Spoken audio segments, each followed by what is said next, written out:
Hey guys, Vince here to talk about Angel Dentistry. It's where my wife and I have gone for over 10 years, and we trust them with our routine and extensive dental care because they care. Dr. Amber Angel is an Arizona native, born in the town of Miami, and has been practicing in the Valley over 20 years. For general to comprehensive dental services, call 602-788-2008. Located off of Cave Creek Road just north of the 101 in North Phoenix. Angel Dentistry, proud supporters of our young people and proud partners of the Varsity. When you think of family restaurants and sports bars, think Bonfire. Bonfire is part of the Tempe landscape, supporting local schools. Join the Bonfire Booster Club Challenge. Mention Corona del Sol, Desert Vista, Marcos de Niza, Mountain Point, or Valley Christian, and that school's sports program will earn loyalty points. The winner after football season will earn a fundraiser at Bonfire. Come for the food and fun, support the community. Bonfire, open every day east of I-10 on Warner. Show your game ticket all day Friday and Saturday and get 15% off. 480-306-6801. Hi everyone, my name is Jackson Webster and I'm a senior at Arizona State University's Walter Cronkite School of Journalism and Mass Communication. This semester I will be joining Varsity Sports Show as the social media manager. I'm excited to promote and make engaging and informative content this semester. What's inside you? Unlocking the greatness inside you means digging deeper and going further than you can on your own. Banner Sports Medicine High Performance Center uses the latest technologies to train the athlete in all of us. Unlock the greatness inside of you. Hey everyone, my name is Jason Goldie from the Varsity Sports Show. I love sports and fell in love with sports broadcasting back in high school. I can't wait to bring you my unique perspective because I am on the autism spectrum and sometimes I view things a little differently. My name is Kyle Krikorian, and I'm a sophomore studying journalism at the Walter Cronkite School of Journalism and Mass Communication. I am thrilled to join the Varsity Media Foundation as a technical director following Horizon High School football this fall. You can find me on Twitter and Instagram at Kyle Krikorian. What's inside you? Is it strength? Is it speed? Is it knowledge of the game? Unlocking the greatness inside you means digging deeper, running faster, and going further than you can on your own. Banner Sports Medicine High Performance Center trains the athlete in all of us with technology, techniques, and hands-on experience customized to you. See what you're capable of by unlocking the greatness inside of you. Hey guys, Vince here to talk about Angel Dentistry. It's where my wife and I have gone for over 10 years, and we trust them with our routine and extensive dental care because they care. Dr. Amber Angel is an Arizona native, born in the town of Miami, and has been practicing in the Valley over 20 years. For general to comprehensive dental services, call 602-788-2008. Located off of Cave Creek Road just north of the 101 in North Phoenix. Angel Dentistry, proud supporters of our young people and proud partners of the Varsity Sports Show. When you think of family restaurants and sports bars, think Bonfire. Bonfire is part of the Tempe landscape, supporting local schools. Join the Bonfire Booster Club Challenge. Mention Corona del Sol, Desert Vista, Marcos de Niza, Mountain Point, or Valley Christian, and that school's sports program will earn loyalty points. The winner after football season will earn a fundraiser at Bonfire. Come for the food and fun, support the community. Bonfire, open every day east of I-10 on Warner. Show your game ticket all day Friday and Saturday and get 15% off. 480-306-6801. Hi everyone, my name is Jackson Webster and I'm a senior at Arizona State University's Walter Cronkite School of Journalism and Mass Communication. This semester I will be joining Varsity Sports Show as the social media manager. I'm excited to promote and make engaging and informative content this semester. What's inside you? Unlocking the greatness inside you means digging deeper and going further than you can on your own. Banner Sports Medicine High Performance Center uses the latest technologies to train the athlete in all of us. Unlock the greatness inside. Hey everyone, my name is Jason Goldie from the Varsity Sports Show. I love sports and fell in love with sports broadcasting back in high school. I can't wait to bring you my unique perspective because I am on the autism spectrum and sometimes I view things a little differently. My name is Kyle Krikorian, and I'm a sophomore studying journalism at the Walter Cronkite School of Journalism.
Friday Night Lights here in Scottsdale. Welcome to senior night here at Desert Mountain. We've got a big one today. It's the Higley Knights coming into town to face Desert Mountain. The Wolves, they're 8-0, and they were just ranked in the open poll at number 4. Higley, their open aspirations are probably out the window, but they're number 4 in 6A, coming in at 6-2. These two teams, they've got history, though. Higley, they were the ones to take out Desert Mountain last year in the quarterfinals. Desert Mountain hoping to reverse that. They're hoping to bring some revenge to the table, hoping to keep their open chances alive, move on to 9-0. Most likely, if they are to stay in open, they're going to need to stay undefeated. And offense, defense, special teams, everything has worked so far this season. An impressive season so far for the Wolves. They've got all the high-end talent in the world, and it should be an exciting game here today. Welcome on in, everybody. I'm Stephen Buxton, joined here by Parker Garash. Parker, we've kicked off, and it's going to be a good one here. Journey Solomon takes the kick back, and he gets taken down right at the 25-yard line. Yeah, Stephen, I'm glad to be here. Of course, our guy Sebastian was supposed to be on call tonight. We wish him well and hope everything is okay with his family. But let's hit Higley really quick before the first play of the game happens. Talked about their open hopes. Yes, it's a little bit diminished. It's probably not going to happen being ranked 4th in their conference. Their 2 losses, though, Desert Edge and Horizon. We saw Horizon a handful of weeks ago going up against this Wolves team. Took Desert Mountain to the very end to beat them. And Desert Edge is looked at as one of the best teams in the state. So it definitely should be a very, very competitive game tonight. Desert Mountain in on offense. They motion a man over. McDonough fires it over the middle of the field, and it's caught. That's Jack Freeberg, a gain of 4 yards, and it's 2nd and 6. Now, going into this offensive drive for Desert Mountain, we just need to point out some of the defense for Higley. I mean, they've got Tin out there on defense, the junior for them. He's got 8 sacks. He's been a force for the Knights all year long. What's Desert Mountain going to have to do to stop them? Well, they got guys like him and Jacob Pitts, too, 83 total tackles on the year. So this is a very aggressive defense. They got 10 interceptions on the year, 20 sacks. So just contain them. Looks like a handoff there was supposed to happen as McDonough goes down. But that's kind of what I was saying. 20 sacks on the year, 10 interceptions.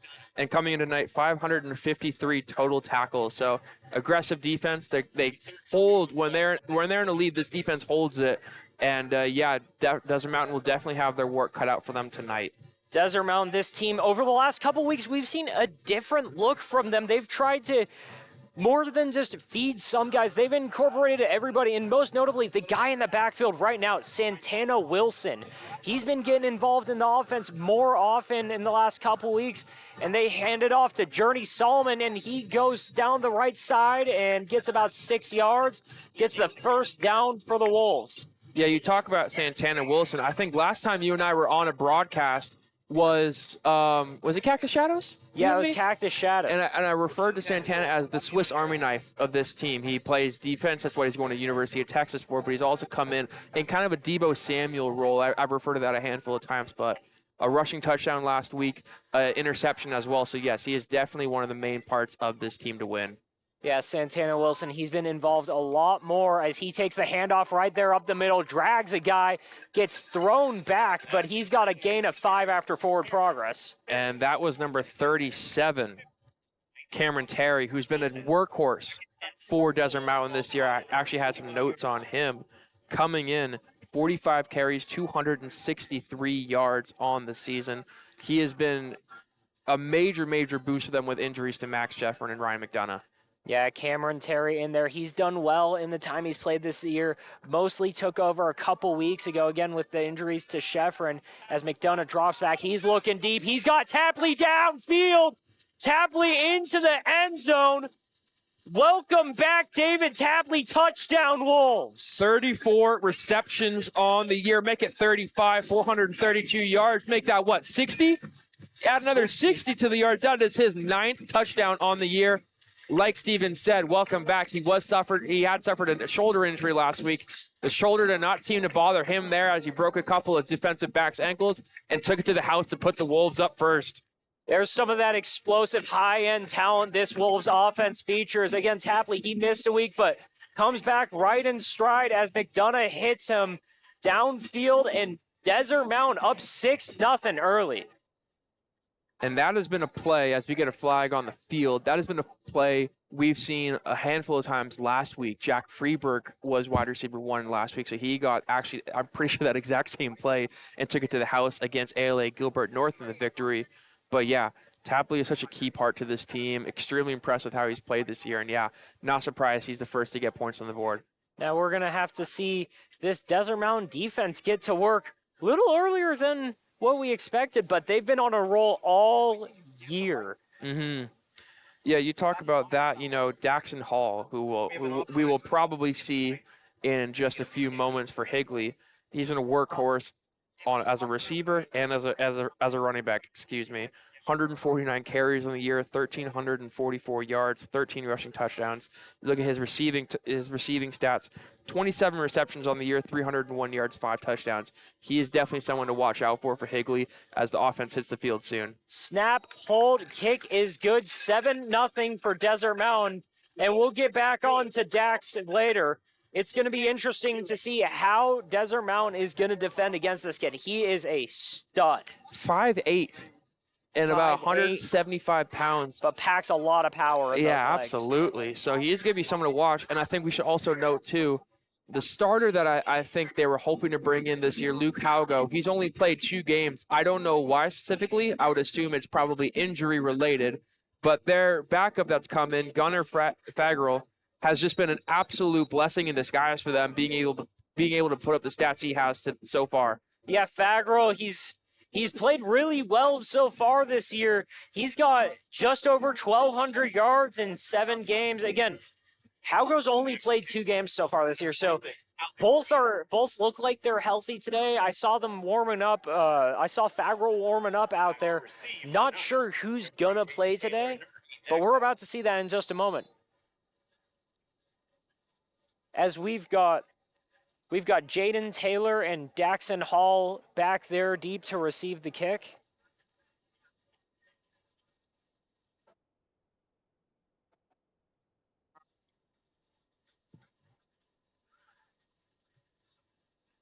Kick is going to be fielded by Taylor. He's going to run it back, taking it up to his right, trying to find a couple blocks, get some, but he's only going to get it right out to the 22-yard line. Taylor is definitely a name to watch out for as the Higley offense comes onto the field. The team leading 8 receiving touchdowns this season so far on 691 yards. He's been an absolute monster for them too. So Hall and Taylor are going to be definite workhorses for them today. Again, Higley, they've had a great year so far. They're 6-2. Last week, though, they lost against a really, really tough Horizon team at home, 28-6. Horizon, obviously, they came into Desert Mountain a few weeks ago. One of the more competitive games they've played as it's handed off to Daxon. He takes it right, about makes it right back to the line of scrimmage. But back to my point about Horizon and Higley. Higley, it's looking like they've got an outside chance of making, or not Higley, Horizon's got an outside chance of making the open. So Horizon losing to them, it's not a deal breaker for them making the playoffs, but they've basically got to win out if they want to make that 4A playoffs. Drop back, pass over the middle to Kauschmaker is incomplete. Kausmaker, I'm sorry. So it's going to be 3rd down and 10 for the Wolves, or for the Knights. Wolves defense so far, though. No Tony Cumberland tonight. It's going to be another big week without him, as Higley runs it for the 1st down right there. Something to keep in mind of Fagerl, 39 carries on the year, 183 yards, 2 rushing touchdowns. He uses his speed to his advantage. He comes in at 6 foot, $160. So he's definitely quick on his feet. It can definitely get some yardage if needed. Haugo hands it off to Hall. He takes it right around the 40-yard line. And it's going to be 2nd down.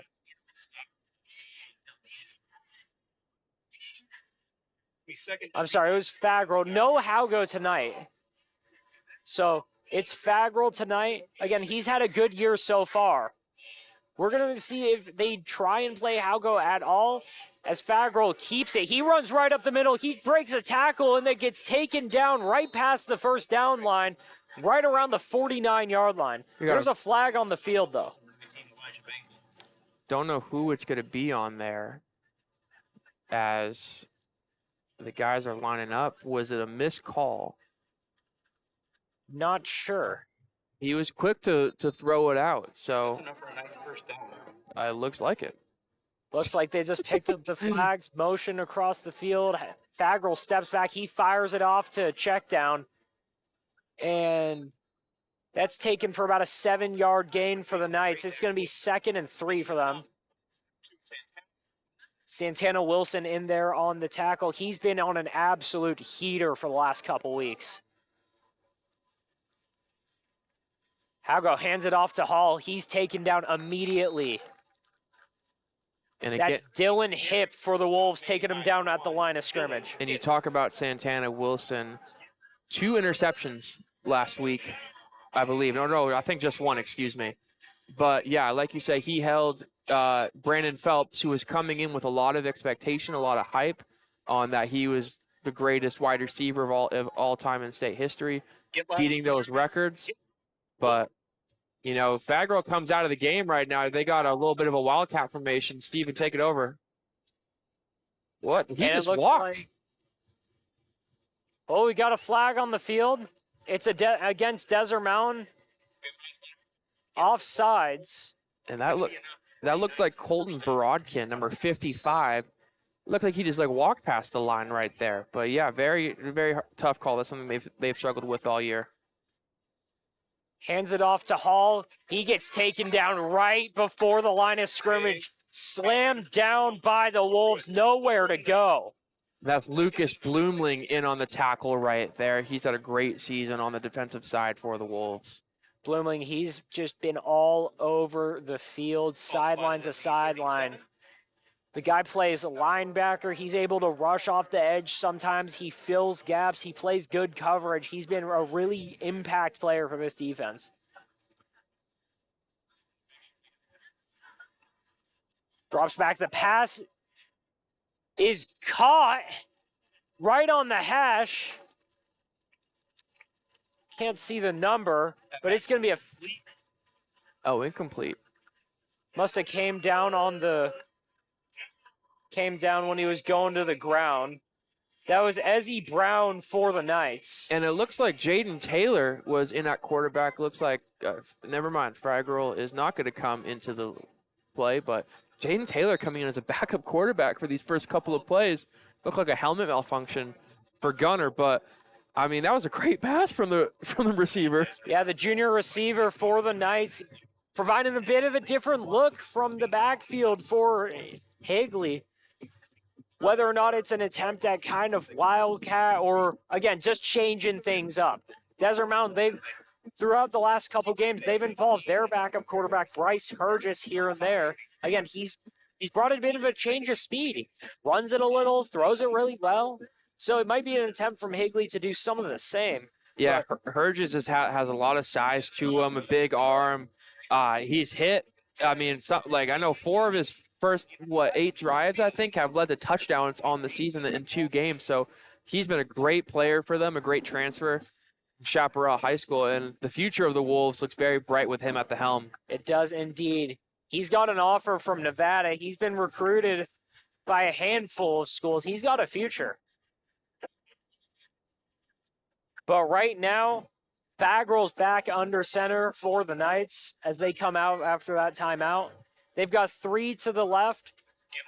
3rd down. 1 out by their sideline. And he's got Daxon Hall right next to him. Drops back. He's looking for Hall on the screen pass. Breaks a tackle. Breaks even more. He gets taken down after the first down. Daxon Hall showing some of what he's done all year. And you we're talking pregame, you and I, Steven, just about what kind of running back to expect from him. very shifty. Very, very shifty in the open space. So great run by him there to bring up a first down. Pass is dumped off to number 2 for the Knights. He takes it for a handful of yards. That's Caden Milner. It's going to be 2nd and 1. Milner comes in as the 3rd-ranked receiver on this team, 4 touchdowns on the year. Looks like Santana Wilson will be his defender tonight. Faggrell hands it off to Hall. He makes a move. He cuts through space, and he's going to go all the way for the touchdown. Flag on the play, but as of now, it's a touchdown for the Knights. And it might be coming back with the reaction of some of the players waiting on the call. They are walking back. Might be. Yeah, it's going to be holding on the Knights. Tough break for them. It was a great run by Hall. Made man miss on every level, but it's going to be 2nd and long for the Knights. Hall, we've seen the speed. Kind of got that Bijan shiftiness to him, wouldn't you say? Yeah, I mean, he just, something about him. Some guys just know how to make people miss, and he clearly does. Faggrell drops back, and he dumps it off. That's Milner again on the sideline. About an 8-yard gain. It's going to be 3rd and 8 for the Knights. And this Desert Mountain defense all year long, they've thrived on 3rd down, getting teams off the field or forcing field goals. Mm-hmm. It's been a strength of theirs. And it looks like it's going to be coming back again. Ball start against the Knights. And you hit on it, Steven, though, is they can get these guys uncomfortable in 3rd down situations. The defensive line for Desert Mountain has just been an absolute force this season, as you know, with Tony Cumberland, Cassius Atherton, Dylan Hipp, and many more. But what have been some of your highlights you've seen so far through these first couple of drives by this defense? I mean, they've just, other than that one run right there, they've been able to get Hall down, and that's all you can do because the guy averages 9 yards a carry. As he's running out to the right, Haggerl, he's looking deep, nowhere close. And it's going to be 4th down. And it looked like Brody Olson was in on the pressure of Faggerl right there, being able to take him down and affect the pass. But again, like we're saying, 3rd down, these guys are effective. These guys are aggressive, and they make quarterbacks that come into their home field uncomfortable. They've been aggressive all year long, and that's the MO for these Wolves. They play fast, they play physical, they play aggressive. Sometimes it'll run them into some penalties, but Coach Hamilton, he gets their guys to play on fire as Faggrell fires it downfield, and that's broken up. Santana Wilson in there locking it down with the great breakup in the end zone. And Milner on the sideline is extremely upset. He just stomped his foot as he was walking out onto the sideline. It looked like he was open and waiting for the ball, but Faggerl clearly didn't see him. Wilson was able to deflect the pass, and it's going to bring turnover on downs and the Wolves offense back onto the field. Wolves back on offense. Brady McDonough still under center. You've got 3 wide to his left, or to his right, I'm sorry. 1 to his left. He's got, I can't tell if that's Santana Wilson in the backfield. Hands it off, nowhere to go. And that's Cameron Terry in on the run. It's all good. I eventually got there. Hey, I know you're talking pregame. You love the maroon uniforms. So I can see the numbers. This is sick. It's going to be a little helpful for us up here, up top on the around the 50-yard line, folks. So, yeah, we love the maroon uniforms. Will probably be our favorites. Again, thank you, everybody, for joining us here. We are in Scottsdale, and it's going to be a big one tonight. Motions Cameron Terry out on the wheel route. McDonough is going to carry it on his own, though. Gets about a yard. Last week, I hit with Sebastian on just the improvement in Brady's running game. We know he was kind of banged up with an ankle injury the first handful of weeks of the season. But now it seems like after the bye week, he's been a bit healthy, been able to heal it and rest it. And these last 2 games, he's been very active on his feet if the offensive line breaks down. They break the huddle. He's got Terry to his left, motions Tapley across the field. McDonough looking, firing downfield, not close to Terry.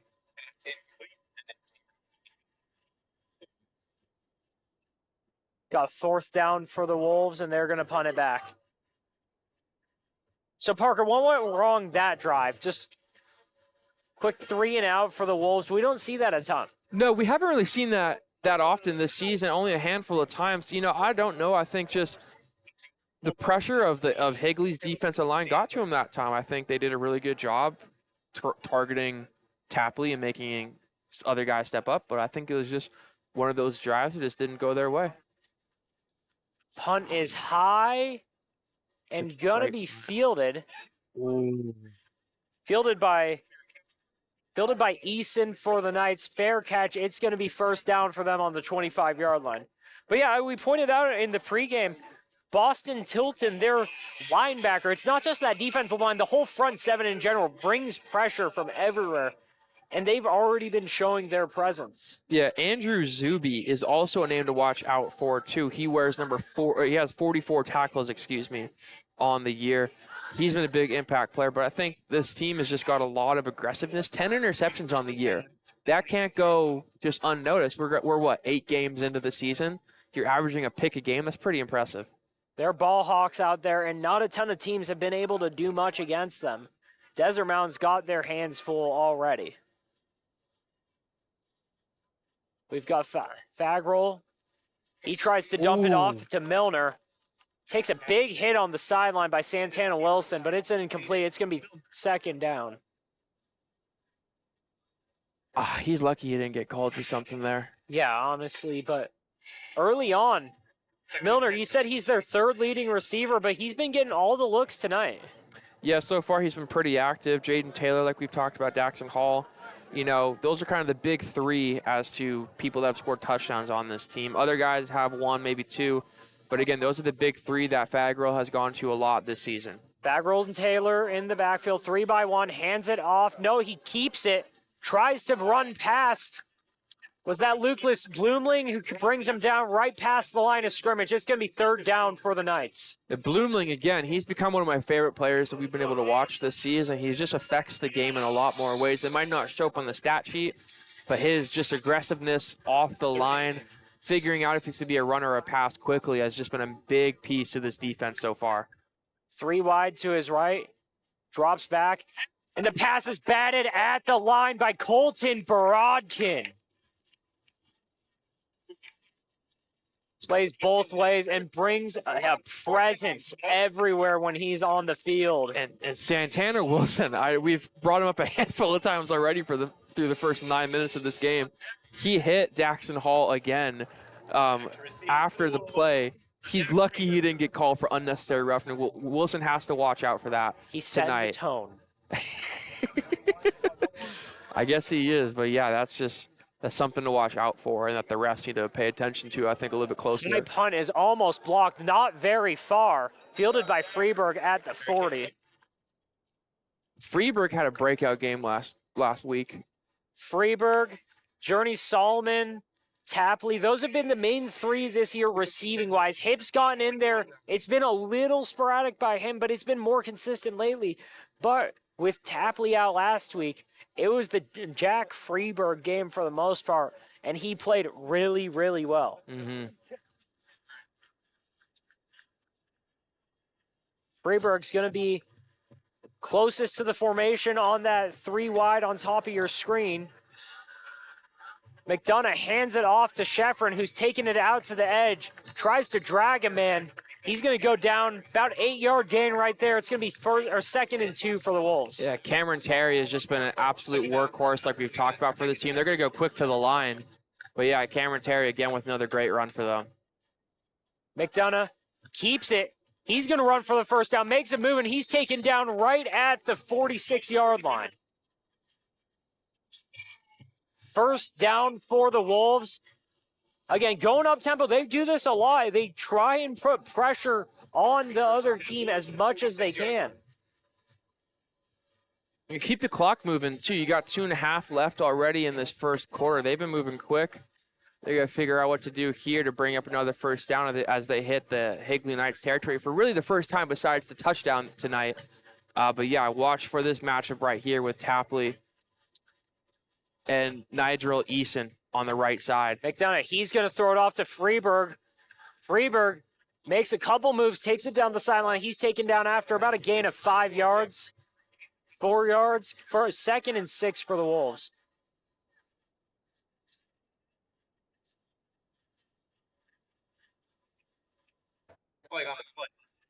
Now, I don't know if you saw on our last camera angle, but it looked like we got a bit of a dinosaur fight going on in the opposing. Yeah, I noticed that. I could just see it from where we are. There's 2 inflatable dinosaurs, and there's an alien as well. Don't know what that's about. Well, we got Area 51 across from us, but on the field, it looks like it was a holding penalty for the Wolves, and it's going to be 1st and 20. McDonough motions Terry over to his right. Solomon out wide, looking deep. Tries to get it to Freeberg. It's broken up.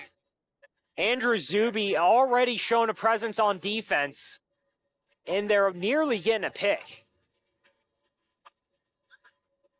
And Boston Tilton, number 50, he was in on that pressure. Looked like he might have got a tip of the ball, too, on McDonough's throw. I wish we had, you know how like college football has like the close-up of when the ball gets thrown, if you can see if it's blocked or not. I wish we had that here because he looked like he got a piece of it. Again, Tilton has 8 sacks already this year. He's been absolutely dominant. But so far, Desert Mountain has kept him relatively quiet. McDonough keeps it, sidearms it over to Freeberg, all over by the sideline. He tries to run through, man, had a block, but he's going to be taken down about a gain of 4 on that play. It's going to be 3rd down, about 16 yards if I'm a math guy. And Zuby, again. 15 yards. Sorry, Steven. And You're Zuby, though, I mean, he was not backing down from that tackle. Freeberg tried to get a little bit of a Derrick Henry shove from the helmet. But, again, he just came in and was able to get that stop and not let him move forward. Zuby, the free safety for the Knights. He's not small. No. 6'3", 185, and brings it every time he hits. McDonough looking deep, rolling out. Oh. Tried to get it to a receiver, but it looks like it's picked off by Nigel Eason III. And Eason read that the entire way. He was matched up with Dylan Tapley. And with it, I saw Brady was looking for him to pop out to the outside and go downfield. Clearly, Tapley did not get that message, and it ends up being another interception. He had Tapley. He had Terry over there. Mm-hmm. It looked like he had Solomon too, but couldn't complete the pass. And now the Knights, they're in a good spot to possibly tie it up before the second quarter. Yep. Motions a man across the field. Fagral hands it up, and he's blown up immediately. And that was General Solomon, the brother of Journey. He gets in on that tackle. He came like a free safety just out of nowhere and was able to bring it back a couple of yards. What a hit. General Solomon, he's been more of a player on defense so far this year, but he's made an impact at times. He's played well all over the field. As the Knights go hurry up, try and dump it off to Caden Miller, but they can't connect passes high by Fagral. Clearly, right now it's not been Milner's night. He's having the same kind of struggles Brandon Phelps had last week with ALA Gilbert North. You know, I think it was just a quick, they just weren't prepared. You saw, too, Desert Mountain's defensive line was not ready when the snap went. People were still confused. Milner had a chance probably to go down the field, but again, he wasn't prepared and didn't see the ball coming. Well, we're going to slow it down this time. Fagral drops back, looking deep, under pressure, tries to break through. He does, running out to his left, and he's only going to get about a yard before he's dragged down at the sideline. We've got a flag. I'm assuming that's going to be a horse collar call. Either a horse collar or a late hit, but that was Jack Garcia tracking him down on the sideline. Might be a horse collar. Looked like he had his hands up high. Folks, we can't see. There's a lot of the sideline is covered by the Desert Mountain team, so you don't know if he was out of bounds before the tackle happened or not. But I don't know what's the call going to be. Looks like it's a horse collar. That's an interesting call. I agree with you, Steven, that he went up high. It looked like he grabbed the shoulders, but maybe he grabbed the inside of the jersey. But yeah, tough call and tough break for the Wolves there. First down, Higley, Fagral. And it looks like Timeout, Wolves. timeout for the Wolves. So far this game, though, what have you seen from Higley other than they're trying to force it to Caden Milner? It's not working so far. Do you think there's anything they can do about that? Well, I think this got to have him prepared and know when the ball is coming to him, but I think it has more to do with him than what the team has to do. You know, it's just like he's got to be ready for when that ball comes. You know, he's got 28 receptions on the season for just under 300 yards. So he's been a key piece to their receiving corps, but you got guys like Jaden Taylor, Dax Hall, like we've referenced already. Maybe some other guys just got to step up if it isn't his night. We saw Santana Wilson hold Brandon Phelps, who broke the receptions, the touchdowns, for like 17 yards when Wilson was covering him. Right now, Wilson has not been covering him, so he, could be having a lot better game, but he's just got to get more involved and more ready for the passes. Coach Eddie Zuby, the Sun Devil alum, he's got his hands full tonight. He's going to have to figure out how to get his guys to just make some plays. Knights motion a man out. Fagral makes a move, avoids the rush, gets taken down right past the line of scrimmage, though. Looks like he was taken down by Dylan Hip. And Hip's going to come out for the play with the helmet coming off. And, let's hit on Hip for a second. He's been a major impact defensively. Not been the best offensively, I think, like people expected, but, yeah, he's been an absolute force defensively. Hip has been such a contributor to this Wolves team as Fagral keeps it, runs it out to his right. He's tracked down by Lucas Bloomling already. His third tackle of the game. Yeah. Fagral, though, he's impressed me. He's a quick guy. He gets off his feet quick and is able, when the offensive line breaks down, to really get those yardage. And he's been a big, big surprise to me so far as he breaks out again. Fagral, he's got room. He makes it past the line, past the first down line, gets it right over to the 25-yard line, maybe 24. It's going to be first down for the Knights. And the quarter is over, though. We're going to go to break right now. We'll be back in about a minute.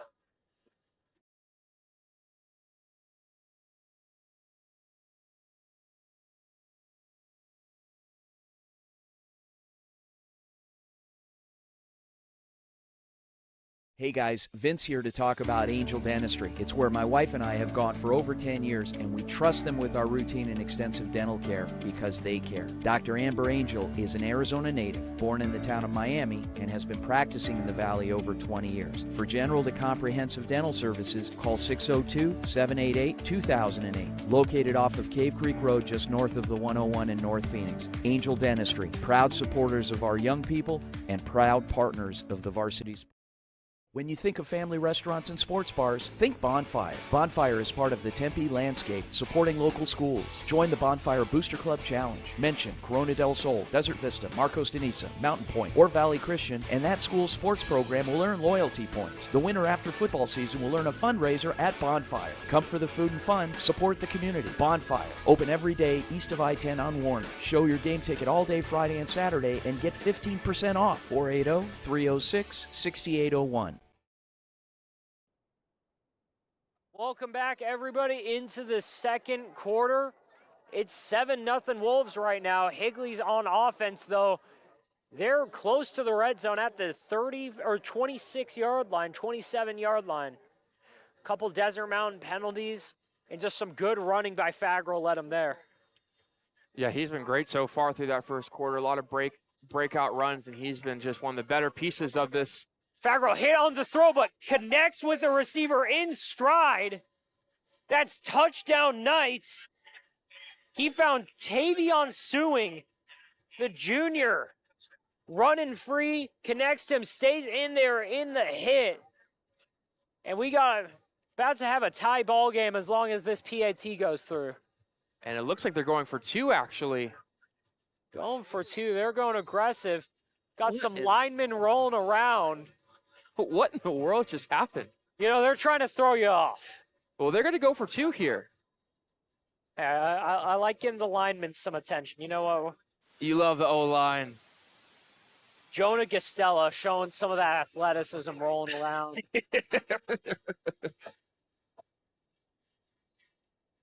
Oh, and they're moving even more. Pulling it out of the back of the playbook. Nope, they're not going for it. They're kicking it. Kicking it now. Bagro in for the hold. Ooh. High snap. And the kick is blocked by Santana Wilson. I swear that's like his 6th block on the season. I'm telling you, folks, it is an all-time heater that he is on. Just taking over games for the last just about month. It's timing. It's prepare. It's just being prepared. He's going to go down as one of the top players in this state for this year. In my opinion, he should be ranked in the top 3. In a lot of places, he's not. The way he has played throughout the last month specifically has just been unbelievable for this Wolves team. The Wolves, they might be one of the biggest teams in the state that plays guys all 3 sides of the ball. Yeah. And Santana Wilson, he's one of them. Coach Hamilton, he knows it's a bit of a challenge, but he's got to manage it. And he just, at times, he feels like you just got to have the best 11 out there. And for him, sometimes those best 11, 3, 4, 5, maybe even 6 of them, they're the best 11 on offense. They're the best 11 on defense, and they just have to play both ways sometimes. Again, he tries to get some guys out. He tries to manage the workload a little bit, but you can only do so much. And we've got the kickoff. It's fielded. I think that's Journey Solomon. He's going to run it out to his left. Tries to get a block, and he does. Makes a cut. Gets another block on the sideline, and he's taken out. And that's a late hit by Andrew Zuby. Yep, and there's already a flag on the field. I think it's going to be holding on the return team. And we got another flag.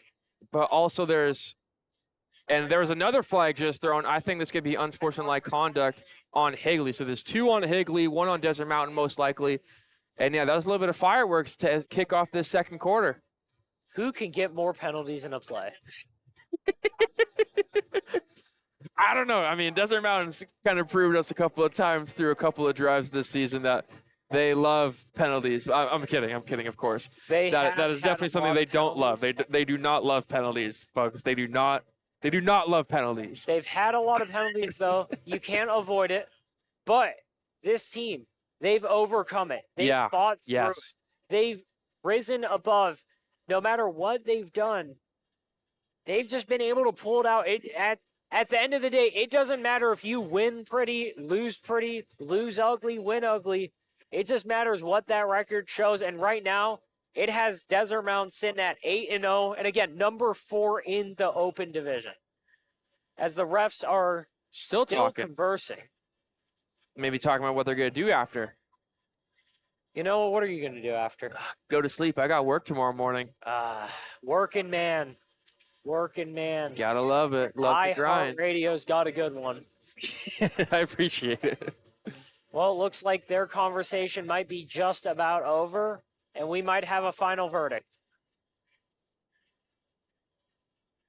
I'm interested to see what it is. Me too. We've only been waiting about 2 minutes.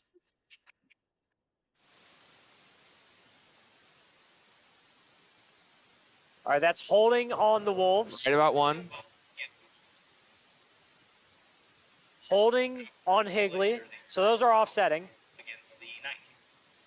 What is that, a personal foul against Higley? 2 personal fouls on Higley. 2 personal fouls against Higley.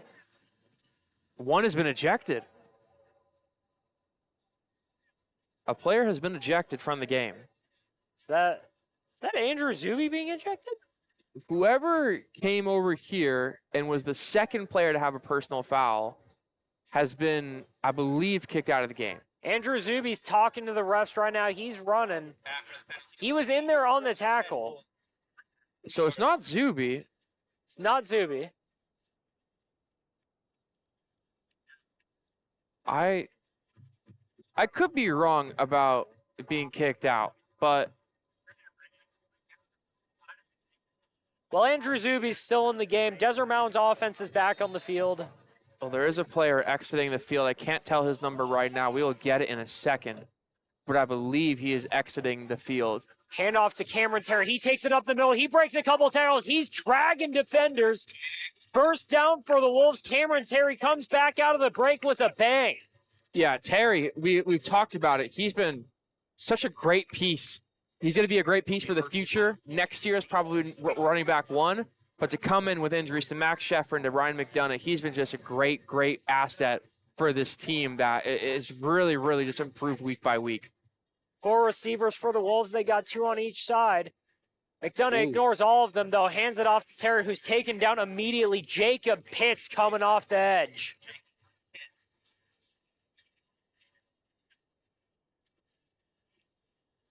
Second down and 10 for the Wolves as Pitts lays the wood on Terry immediately.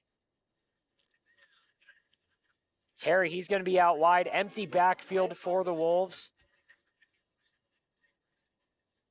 Motion a man across. We've got Terry back in the I formation. Fakes the handoff. We got play action here. Dumps it off to, looks like Lucas Bloomling on the flat. Takes it out about a gain of 9 yards. Second down for the Wolves. Or I'm sorry, third down for the Wolves.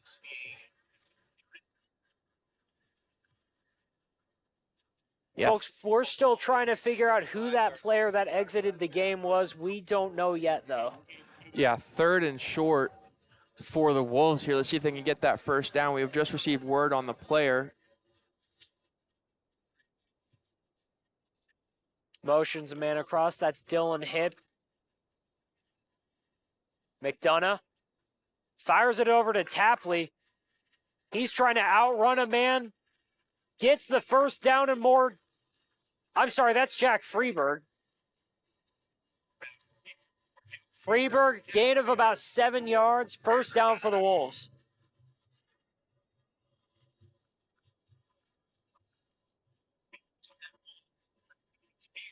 Being told right now that the player who left the game is number 80 for the Knights, Xavier Rebolosa.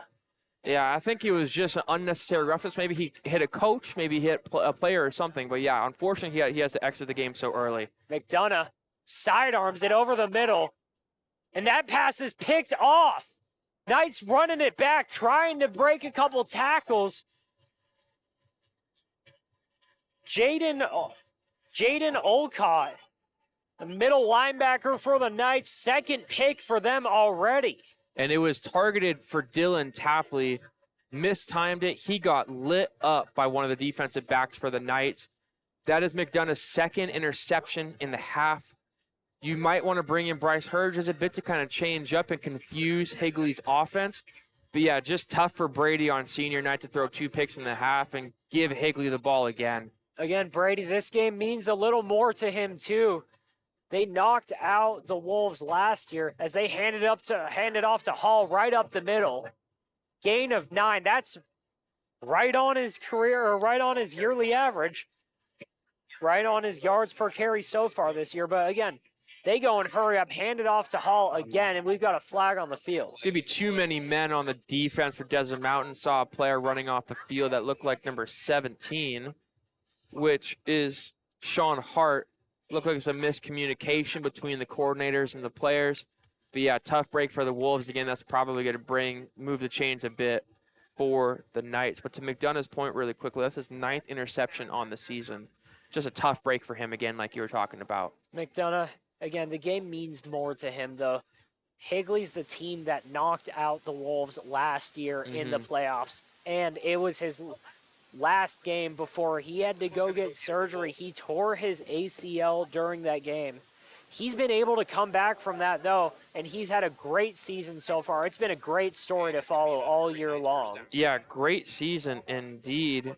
He's got 1,500 passing yards on the season heading into tonight's game on 64.5% completion rate. So, again, stellar season by him. Just the 9 interceptions has hurt the team in a couple of different ways so far this year. Fagral dumps it off to Hall. Hall tries to make a man miss, but gets taken down by a swarm of Desert Mountain defenders on the sideline.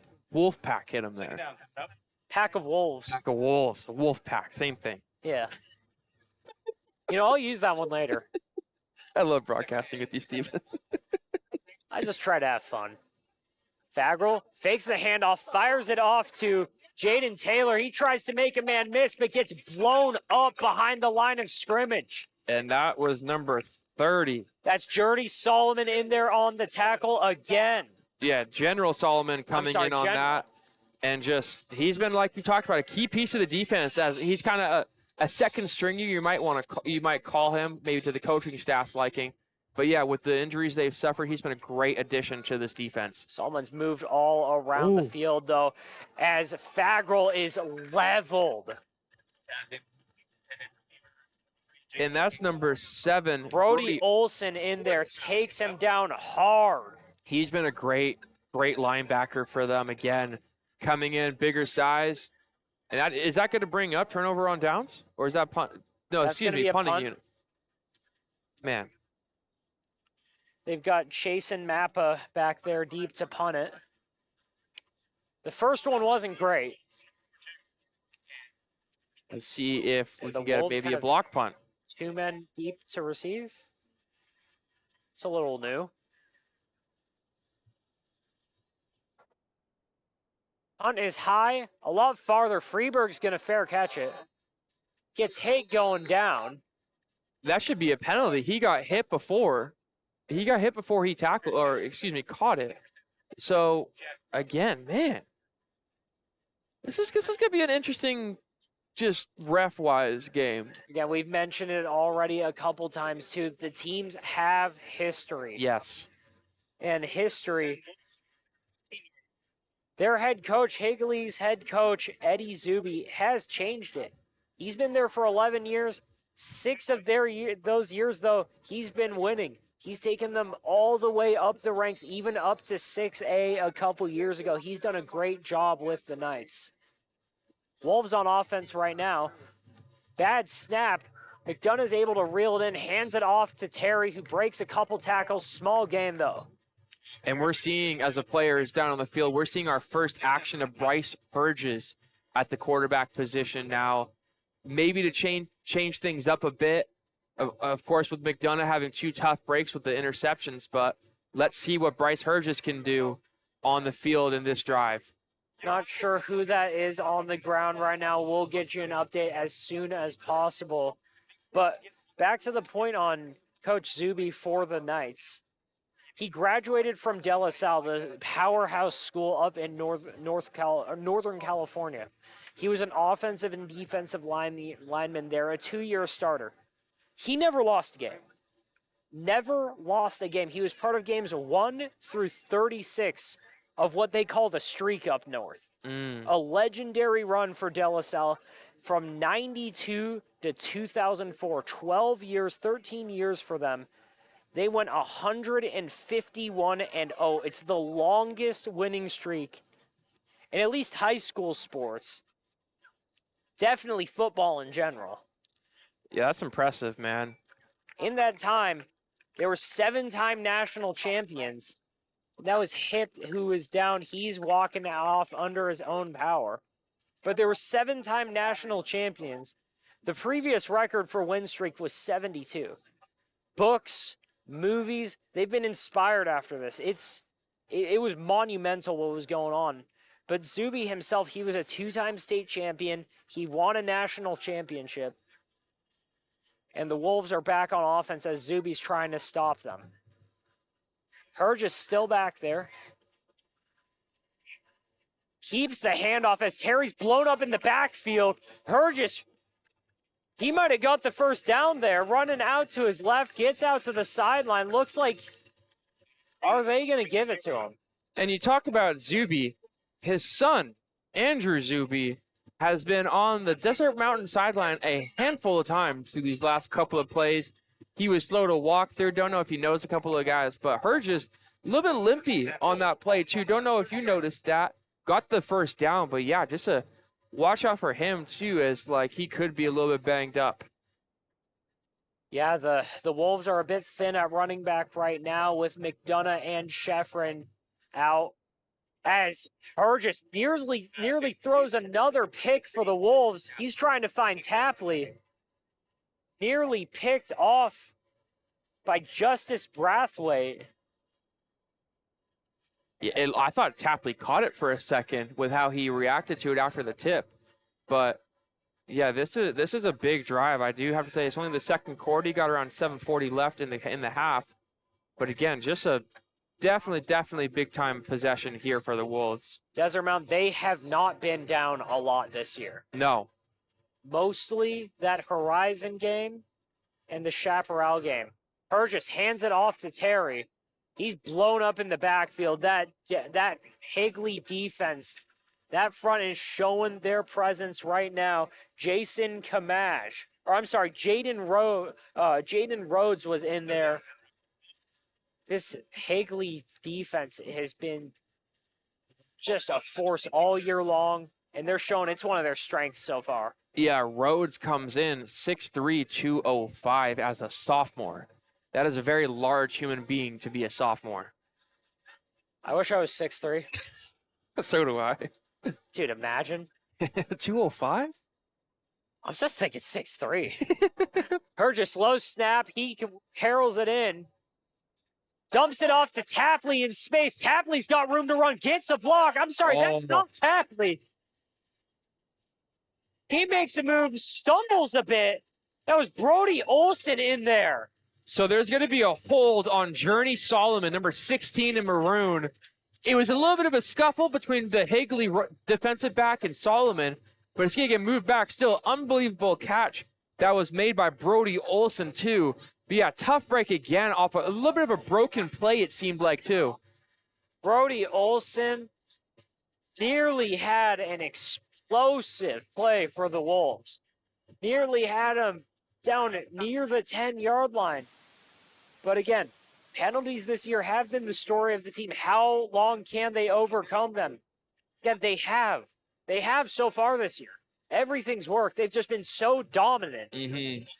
But the team's looking like they're number 4 in the open right now. Yep. And it's looking like it's going to be, unless they have some kind of blowout loss or unless they lose both of these last games, they're probably going to stay in that conversation. So are they going to be able to continue this run? Yeah, absolutely. Back in there on offense.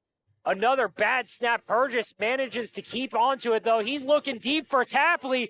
Tapley, number 2 on the night. Again, welcome back. Happy season. There's a flag on the play again. I don't know what it was. Burgess, though, showing off the arm there. Great catch by Tapley. We don't know what kind of happened. We think it's going to be on the defense. We got the cheese, number 58. Cole Tappan with his helmet off on the field. Let's see what the call is. God, I love that nickname. I think it's going to be on the offense, Steven. Tough break for Desert Mountain because Tapley, beautiful play right there. He just burned right by his man. Do you know what 2 hands to the head is? To be honest, I don't. An eligible man downfield. Thank you to Tyler, our producer. Thank you. Shout out Tyler. You gotta hand it to Steven, Tyler. You gotta hand it to Tyler, Steven. Excuse me. Tyler's been great all year for us. He's been my left-hand man. Left hand? He's to my left right now. And he's had to deal with us. All season. For 2 months. What are we on? For 2 8 months. weeks? Yeah, 2 months, man. It's been a wild ride, huh? It's been a wild ride. It's been a fun one all year long, though. 1st and 2 million for the Wolves. Love the call. I got to ask you a question after this play, Steven. Okay, I might have an answer. Motions Terry out. Burgess looking downfield, dumps it off to Freeberg. Freeberg's got a couple blocks. He's got some space, makes a couple moves. But he's finally dragged down right at the 48-yard line. Jacob Pitts in on the tackle again for the Knights. He's going to bring up 2nd and a little bit close. My question, you talked about you love Cole Tappan's nickname, the Cheese. Can we start calling you the Bucks? I mean, Sure. Big Buck Steven? I have been called Big Bucks throughout my life. I don't know if you heard the Ohio State-Penn State game. Gus Johnson, one of the best broadcasters of all time, called Marvin Harrison Jr. Maserati Marv. So I'm trying to get a nickname for you, too. I've been called Big Bucks before, but that's Big mostly Buck? because I have a twin brother. Okay. Freeberg motioning across the field. Hergis fires it downfield. Dylan Tapley nearly just made the catch of the century right there. The bounce. And Coach Hamilton is saying 2 hands.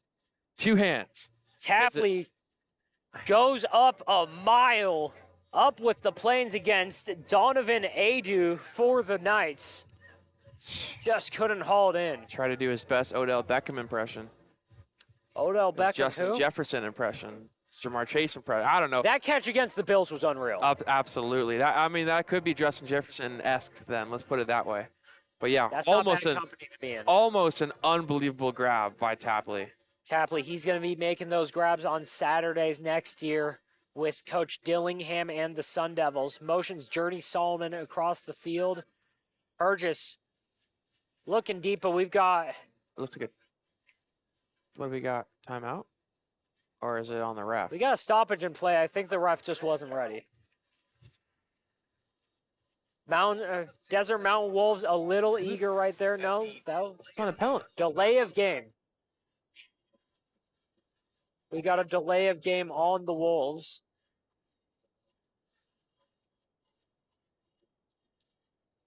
As they break the huddle again.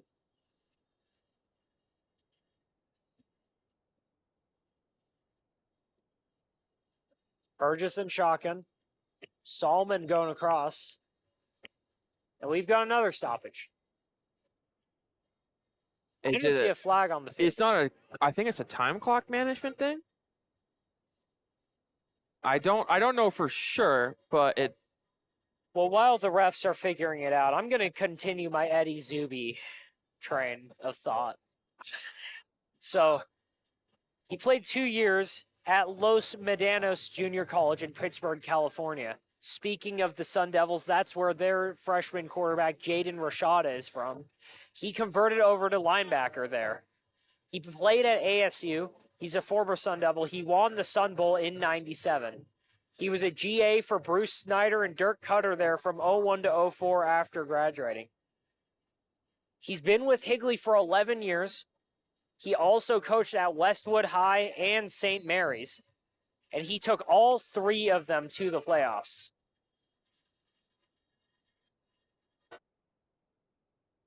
Everything's back in order now. Motioning Journey again. Hergis looking deep. He fires, looking for Tapley. He hauls it in at the 20-yard line.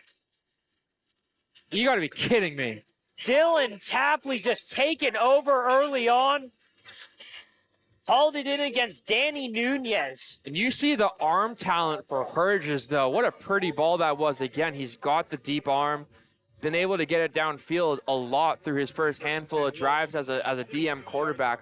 But again, the connection with him and Tapley has continued to grow through these last 3 weeks. And again, big throw and a much-needed play for Desert Mountain. Whether it's Hergis or McDonough looking for Dylan Tapley it's worked out for everyone this year. Hergis takes the snap, fires it over. That's caught on the sideline. Tapley again. Second down for the Wolves. They got about 4 to go. Again, Tapley, whether it's been in the end zone, those tight windows across the middle of the field, downfield, he's been a monster everywhere, and he's just been so impactful for this Desert Mountain offense that's one of the best in the state. He's on top of your screen right now. Hergis keeps it, fakes the handoff, runs out to his left, tries to break a couple tackles, leans in for it, and he's taken down right at the 1-yard line. That was Justice Brothwaite in there on the tackle right there. But yeah, Hergis is showing off the moves right now and what he can possibly do for this Wolves team to help get him the victory. Little razzle-dazzle right there, showing what he can do with the legs. Again, this Desert Mountain offense, they've been able to do it every way in the book. Love the razzle-dazzle. You know, it's fun to watch. Burgess breaks the huddle. Looks like they're packing the box right now, and they motion Terry. Burgess is just going to keep it. Follows his blockers. End zone touchdown, Wolves. He's been a key piece to the rushing game, too. He's shown, I believe it was the Cactus Shadows game you and I last did. He came in for a couple of drives in that second quarter. He uses his feet a lot. He's able to get to the end zone. He had one rushing touchdown in that game. I believe he had one last week. And then again tonight, he's just shown out constantly what type of quarterback he can be in the future. The former Firebird showing off for the Wolves right now. Chaparral might be punching air after the type of play he's shown for the first 3 games of his DM career. Especially since they just lost their quarterback earlier this season. Snap is good. Kick by Weeks right through the uprights. 14-6, Desert Mountain. What did you see differently on that drive, though, compared to the last couple that just sputtered out towards the end? Well, I think Higley's defensive line was making Brady McDonough a little bit uncomfortable in the pocket. There is a flag on the field. We'll wait on the call there. But for McDonough, you know, he was just looking a little bit more uncomfortable, uncombobulated. But yeah, Herges came in, was a little bit more calm, composed, confident, threw the ball a lot, even in the battle of penalties and a lot of calls that were bringing the Wolves back. He was still able to make plays with the pass downfield to Tapley and then the rushing touchdown to put him up 8. He just played a lot better than what McDonough was doing, unfortunately. And you hate to see that on senior night, because I really love Brady. His game is really complete, but just back-to-back picks. Unfortunately, probably Hamilton didn't want to do that on senior night, but he had to go to his backup quarterback. But still, they've been using kind of dual quarterbacks through these last 3 weeks of play. it's not out of the question that we'll see them change it up another time, maybe even twice throughout the game. Nothing is set in stone for this Wolves offense that, again, for the last month or so, they've attacked you from every single angle with every single player. Yeah. We were talking to even the assistant coaches back at that Cactus Shadows game that they were going to use Herges because he's just been in practice the last 6 weeks. And I think with not a lot of film on him, he's still kind of unheard of, maybe a little bit like just he's fresh. He doesn't have any film on him, so teams can't game plan for him. But yeah, he showed out a lot through these first couple of weeks. Again, new faces bringing big plays. Some of it's out of necessity, like Cameron Terry being basically the only running back left there. But it's worked. Wolves are still 8-0, trying to go 9-0. That kick goes right through the end zone. Higley's going to take over on the 25.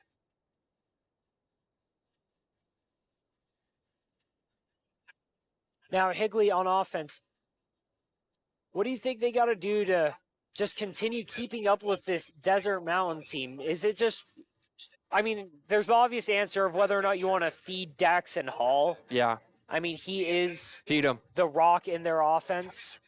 But do you just want to feed him? Do you want to try and get him involved in the passing game and still feed him? Or are you trying to give Faggerl a chance to show what he's made of? Well, you just got to hit your guys. I mean, it's been shown time and time again that Hall and Taylor have been number 1 and 2 for this team, so they just got to start hitting them.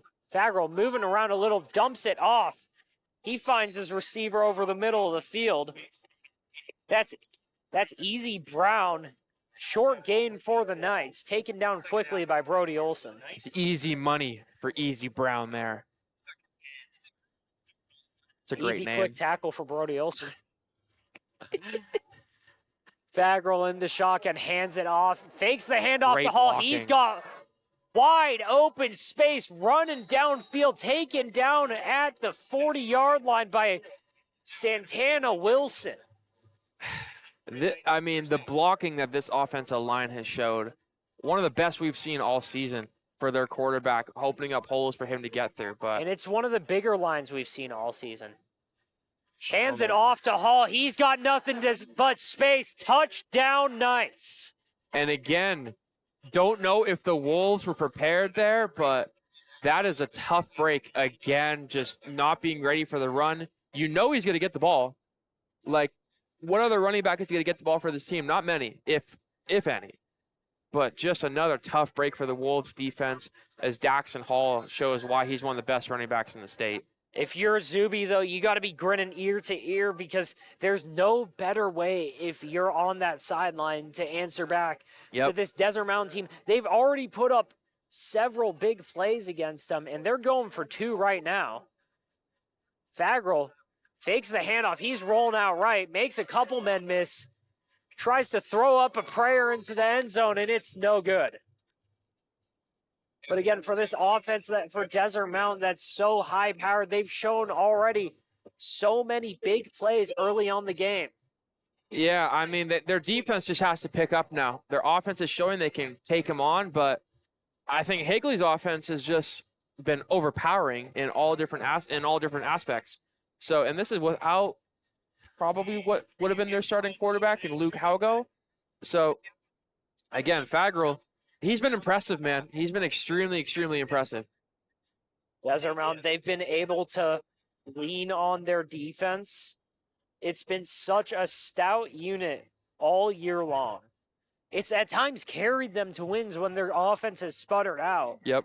It's changed games. And tonight, they're still going to have to lean on it. Ideally for Coach Hamilton, he hopes they can play a balanced game on all sides of the field. But again, it's going to be a good one. Higley is no slouch. That they are not. Right now, they're second place in the 5A Northeast Valley. Just ahead of Horizon. And just under Desert Mountain. Just under Desert Mountain. Kick is fielded by Journey Solomon. He takes it out to his left. That was a face mask. Tries to follow a couple blocks. Taken down quickly, though, at the 22-yard line. That looked like a face mask tackle. Maybe I'm wrong there. Might need to go see the replay on that one. But the offense, they got to keep going. And I think, with Hamilton, the question is now, do you go with McDonough or do you go with Herges? Because both have worked and ended up with touchdowns. So it's going to be interesting to see what they do with just 2 minutes left in the half. He's going with Herges right now. Herges leading the Wolves offense back out to the field just before the 2-minute warning. Takes the snap, drops back. Firing deep again. Just overthrows Tapley in double coverage, though. And Eason and Adu, back in there double covering Tapley, the wide receiver number 1 clearly. But again, just tough break. They like to go downfield clearly with Herges with his arm talent. So wouldn't be surprised if you see it once or twice more in the half with just a little bit over 2 minutes left. Herges still in shotgun. He's got Terry to his right. Hands it off to him. Oh, fumble. Did Terry fumbled it. Fumble. And Higley's going to take over. I think he was down, but if they call this Higley ball, that's a questionable call again. What's happening? Yeah, he was down. Okay, Terry's down. He was already considered down when the ball came out. The Wolves catch a break. 3rd and 2 for the Wolves. Just before halftime, seeing if they can add to their 2-point lead. Herges fakes the handoff, runs it right up the middle, tries to run over a safety. And he gets met up by number 11. I do indeed. Adu. Dang it. Donovan Adu laying the wood on Herges, who fires it over to Tapley on the sideline. That's complete. About a 3-yard gain for the Wolves. And Eason the third has been really solid in coverage besides the 2 times Tapley has gone open for the end zone. This looks like it's going to be a false start on the Wolves too. But again, I got to hand it to Eason the third. He's come in with a tough assignment, probably did a lot of homework because there is a lot of film on Dylan Tapley, as you talked about going to ASU next year in the Big 12, not the Pac-12. But he's been a great cornerback so far tonight for Higley. He's done a great job so far, but we've still got a lot of football left tonight. Lots of football. Burgess looking downfield, avoids the rush, sidearms it out to Freeberg on the sideline. Not very close, though. Just goes out of bounds. But back to your point on their defense. Good. This unit has been a monster this season. Mm-hmm. Through 8 games, they've allowed 102 points. Wow. That's 12.75 per game. Yeah, man. I mean, how are they going to keep Higley to 0.75 points for the rest of the game? that's a good question, man. I wish I knew an answer. I wish I was a genius. They break the huddle again. Burgess fakes the handoff to Terry, fires it out to Tapley out wide. I'm sorry, that's not Tapley. It's Freeberg. That was Jack Freeberg out there. Third down, you got a minute left. What do? Do you just ice it? It looks like there is timeout. Never mind, you can't ice it. But what do you do here? You got 2 plays left, Steven. What are you thinking if you're the offensive coordinator for the Wolves? I just hope both teams have fun. No, we have too much fun on this I broadcast. mean, this Desert Mountain offense all year has shown that they can't really do any wrong at times. I mean, they can find yes. a chunk play every way possible. And we've seen it tonight. I mean, You're 100% right. I'm not disagreeing with you. you don't even have to go to Tapley. Last week, Tapley missed it. It was his first game missed all year, but I mean, Michael Sheldrick stepped in on defense. Journey Solomon played well on offense. Jack Freeberg, as we mentioned, he just took over at times. Dylan Hipp was a factor. Again, it's such a multifaceted offense that it's really difficult to stop. Yeah, you haven't really seen a lot of Santana Wilson outside of those first 2 drives in the first quarter at the running back position. They've been going with Terry, feeding in the ball, kind of like you said. But I think the difference between McDonough and Herges, it looks like they may trust Herges' arm a little bit more with the accuracy and the deep ball, because it's been pretty much mainly passes with Herges at the helm. Burgess, he's been on it tonight.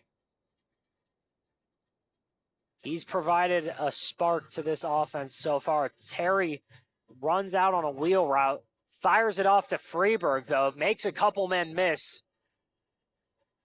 Only gets to about the 41-yard line, though. Ball came loose. They're not going to call that. Looks like the punting team is going to come out. I mean, this is a tight game, man. We kind of talked coming in that what type of team was Higley going to be. Their 2 losses only to Desert Edge and Horizon. Desert Edge, I don't know if they're up there, if they're ranked higher than Desert Mountain open-wise, if they're a little bit lower, but they're considered one of the best in the state with the talent they have. And Horizon took this team to the brink, to the very end with that Dylan Hipp touchdown. So it is definitely going to be one heck of a second half. Just under 1 minute left here in the first. Desert Edge, again, many have said they could be the best team in 5A. It's basically back and forth between them and Desert Mountain all year long. Mm-hmm. Right now, Desert Mountain's got the edge. They've got the PowerPoint ranking, which they picked up a huge win last week against ALA Gilbert North. That gave him a bit of a spark in the PowerPoint department. They jumped up to number 4 in the open. Desert Edge, I'm pretty sure they're like 7th. They're still in there. They're still in the open. They're still one of the best teams in the state. But right now, they are below the Wolves. Yeah, right now 7-1 on the year.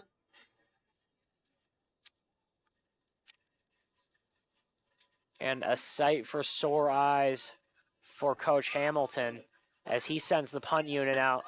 Good punt. Fielded at the 16-yard line and great coverage in there by the Wolves. James Santiago just sprinting downfield, able to take him down with a loss, too. Should have called the fair catch, but was able to get in on that tackle.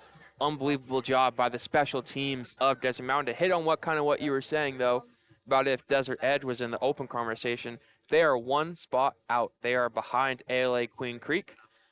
Interesting, ALA Queen Creek is 6-2, Hamilton is 6-2, Highland is 6-2, Chandler is 6-2, and Desert Edge is 7-1. So you got to be So- 6-2 to make the Open in 6A. Pretty much. I mean, you look at the Open right now, Liberty, number 1 at 7-1. Their only loss coming to Corona Centennial, followed by Centennial in Peoria, Basha, Desert Mountain, and then, like I said, Chandler, Highland, Hamilton, and ALA Queen Creek.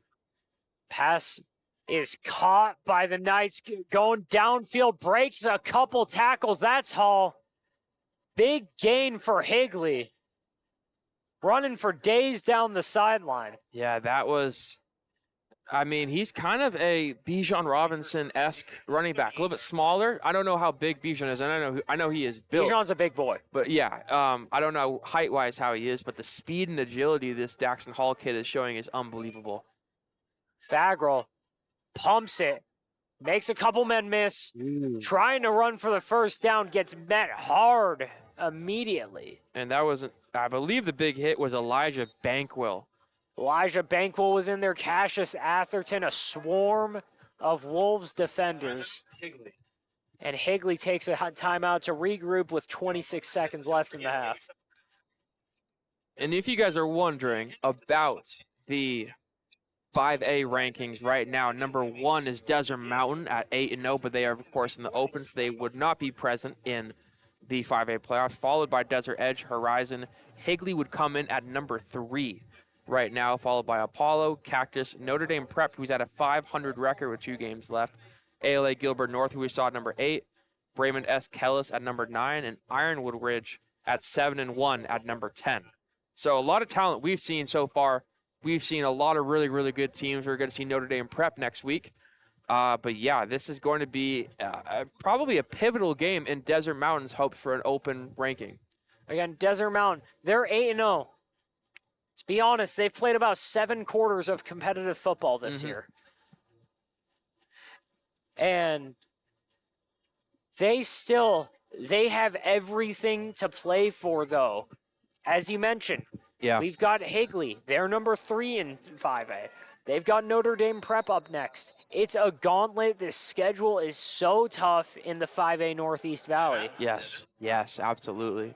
Looks like Coach Hamilton didn't like what he saw from how his defense lined up against the offense.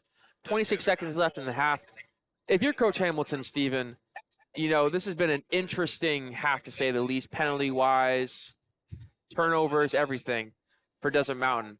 They're still up, even with all the bad things that have happened. What are you telling your guys to motivate them to go out and play a really solid second half? I mean, it's really you're going to sound like a broken record if you talk about the penalties, but you have to mention it. But it's also just you can't abandon any facet of the game because it's so close. You're leading. You don't really have to panic at all. Just continue to play your game, and they have all year. Again, the offense, it's been so dominant. They're averaging over 30 points a game.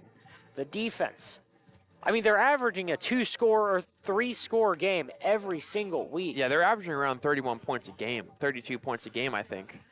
You know, when you're averaging over 30 and your defense isn't even giving up 2 touchdowns, that's a pretty good combination, and that led them to be 8-0. Most definitely. Back on the field, though, after the timeout, Fagrel's still back there in shotgun.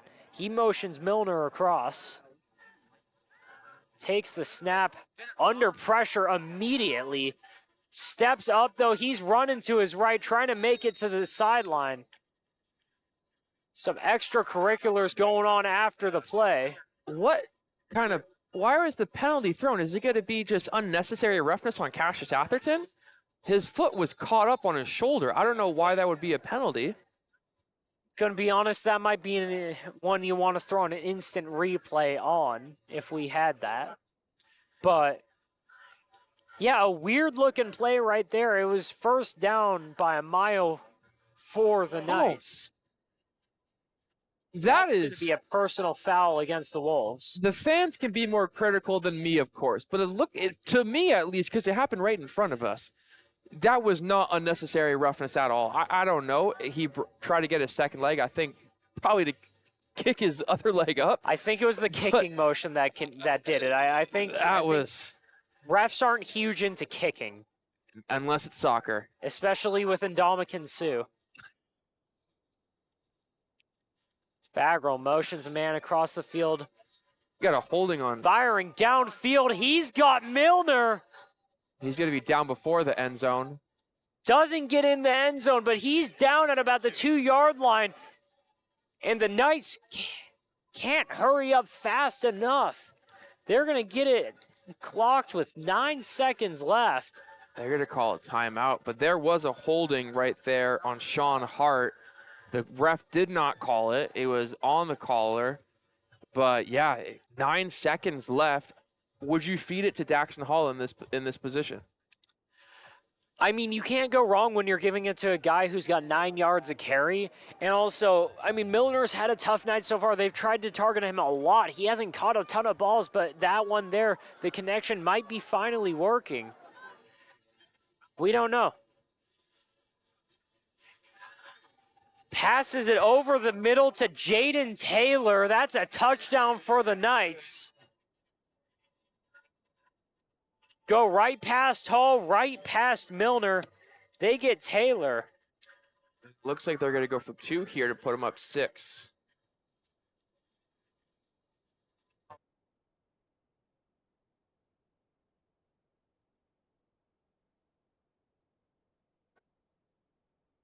Higley with a quick score. 18-14, and they're going for 2.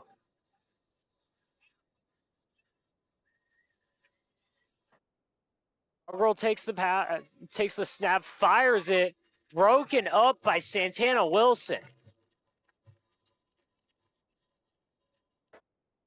Yeah, Fugral had the guy open. Santana Wilson was able to just come up and block that. You talked about how Tapley jumped, a mile in that one catch attempt?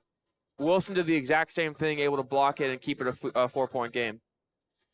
Again, the Fuggerl to Milner connection hasn't been there for most of the game, but they finally connect. Big play for the Knights. And they stun this Desert Mountain team under a minute. Or just around a minute, they managed to get into the end zone, and they're going to take a lead into the half.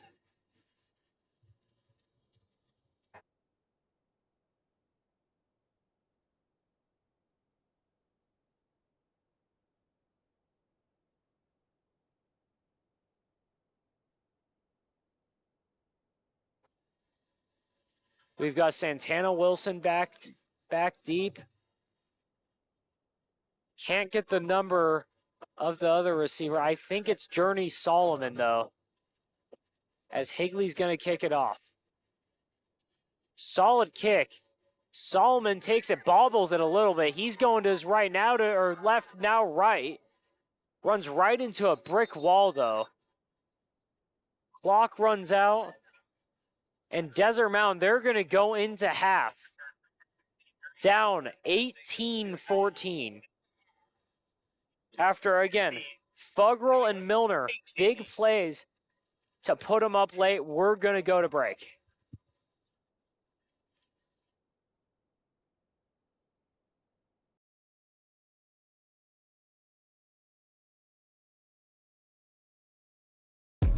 Game 7 of the NLCS between the Diamondbacks and Phillies. We're going to start at the top of the first inning. Diamondbacks already have traffic. They have 2 on with 1 out facing Ranger Suarez, and it's Christian Walker using all his speed to beat out the double play and get the D-backs on the board early. We go to the bottom of the second. Alec Bohm facing the sensational rookie pitcher Brandon Pfaadt. He takes Pfaadt deep and ties the game in the bottom of the second, and it's 1-1. Then we're going to go to the bottom of the fourth, still 1-1. Runner on for the Phillies. Bryson Stott's going to hit one into the gap. That would be a double that allows the Phillies to take the lead. Alec Bohm would come all the way around and score, and the Phillies had a 2-1 lead in the bottom of the fourth. But Brandon Pfaadt, as he's shown all postseason long, showed no sweat. He was able to strike out Castellanos and strike out Johan Rojas to limit the damage to 2 runs and get out of the jam. So we go to the top of the 5th. The resilient Arizona Diamondbacks find a way to get a runner on second. Geraldo Perdomo bunts to get Rivera over to second, and Corbin Carroll, who had a terrific night, singles up the middle with 2 outs in the top of the 5th to tie Game 7 at 2 apiece. That would be the end of the night for Ranger Suarez. They bring on Jeff Hoffman to pitch, and immediately Corbin Carroll swipes second base, and that would matter big time because Gabriel Moreno continues his clutch playoff performance, singles the opposite way, bringing home the speedy Carroll. Moreno would get caught up between first and second and ultimately get out, but the D-backs would take the lead once again in the top of the 5th. We go to the bottom of the 5th. Runner on second after a Kyle Schwarber leadoff double. Joe Mantiply on. He forces Trey Turner to ground out and gets Bryce Harper to fly out a long way. Close call there. Bryce Harper always clutch in the playoffs. He gets out of it. Ryan Thompson comes on and finishes the job in the bottom of the 5th and gets Alec Bohm to pop out. We go to the top of the 7th. Geraldo Perdomo on to lead off the inning. Ketel Marte against Jose Alvarado. He's had a phenomenal postseason. This one goes over the head of Nick Castellanos, and it gets Geraldo Perdomo to third. Marte's had an absolutely phenomenal postseason, and now he has an MLB record 16 straight games with a hit in the playoffs to start his postseason career, and that would bring up Carroll once again. He had a phenomenal night, and he's going to add some insurance here. He's going to fly out to Nick Castellanos, but plenty deep enough to bring home Geraldo Perdomo for the sacrifice fly, and the D-backs are up 2 runs now here in Game 7. So in the bottom of the 7th, they bring on Kevin Ginkel. The bullpen for the D-backs was a phenomenal story this series, and they continued their great ways, trying to finish the job. Huge at bat here for Kevin Ginkel, facing Bryce Harper with 2 on and 2 out, and he gets the great Bryce Harper to fly out to Alec Thomas. So the D-backs would have 6 outs to get, and in the next inning, Kevin Ginkel would stay on and strike out all 3 batters. The D-backs can smell it. They bring on Paul Sewald for the final 3 outs. He's going to start off by facing Nick Castellanos. He gets him to fly out to right. The D-backs would have 2 more outs to get to finish the job in the National League and get to the World Series against all odds. Brandon Marsh is going to fly out the opposite way to Lourdes Gurriel, and there's 1 out for the D-backs facing pinch hitter Jake Cave.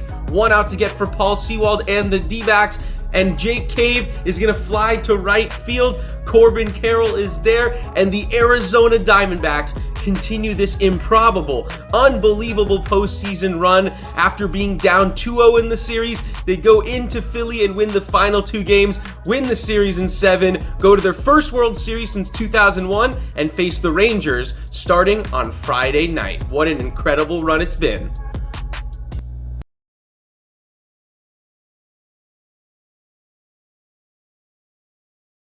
Hello everyone, this is Kyle Cooper with Varsity Sports, and I'm back with another halftime segment. To start off Week 8 of NFL games, the Tampa Bay Buccaneers are at the Buffalo Bills. This game is on Thursday night. Buffalo's coming off an embarrassing loss to the Patriots. The Bills won 1 of last 2 games while the Bucs lost their last 2 games.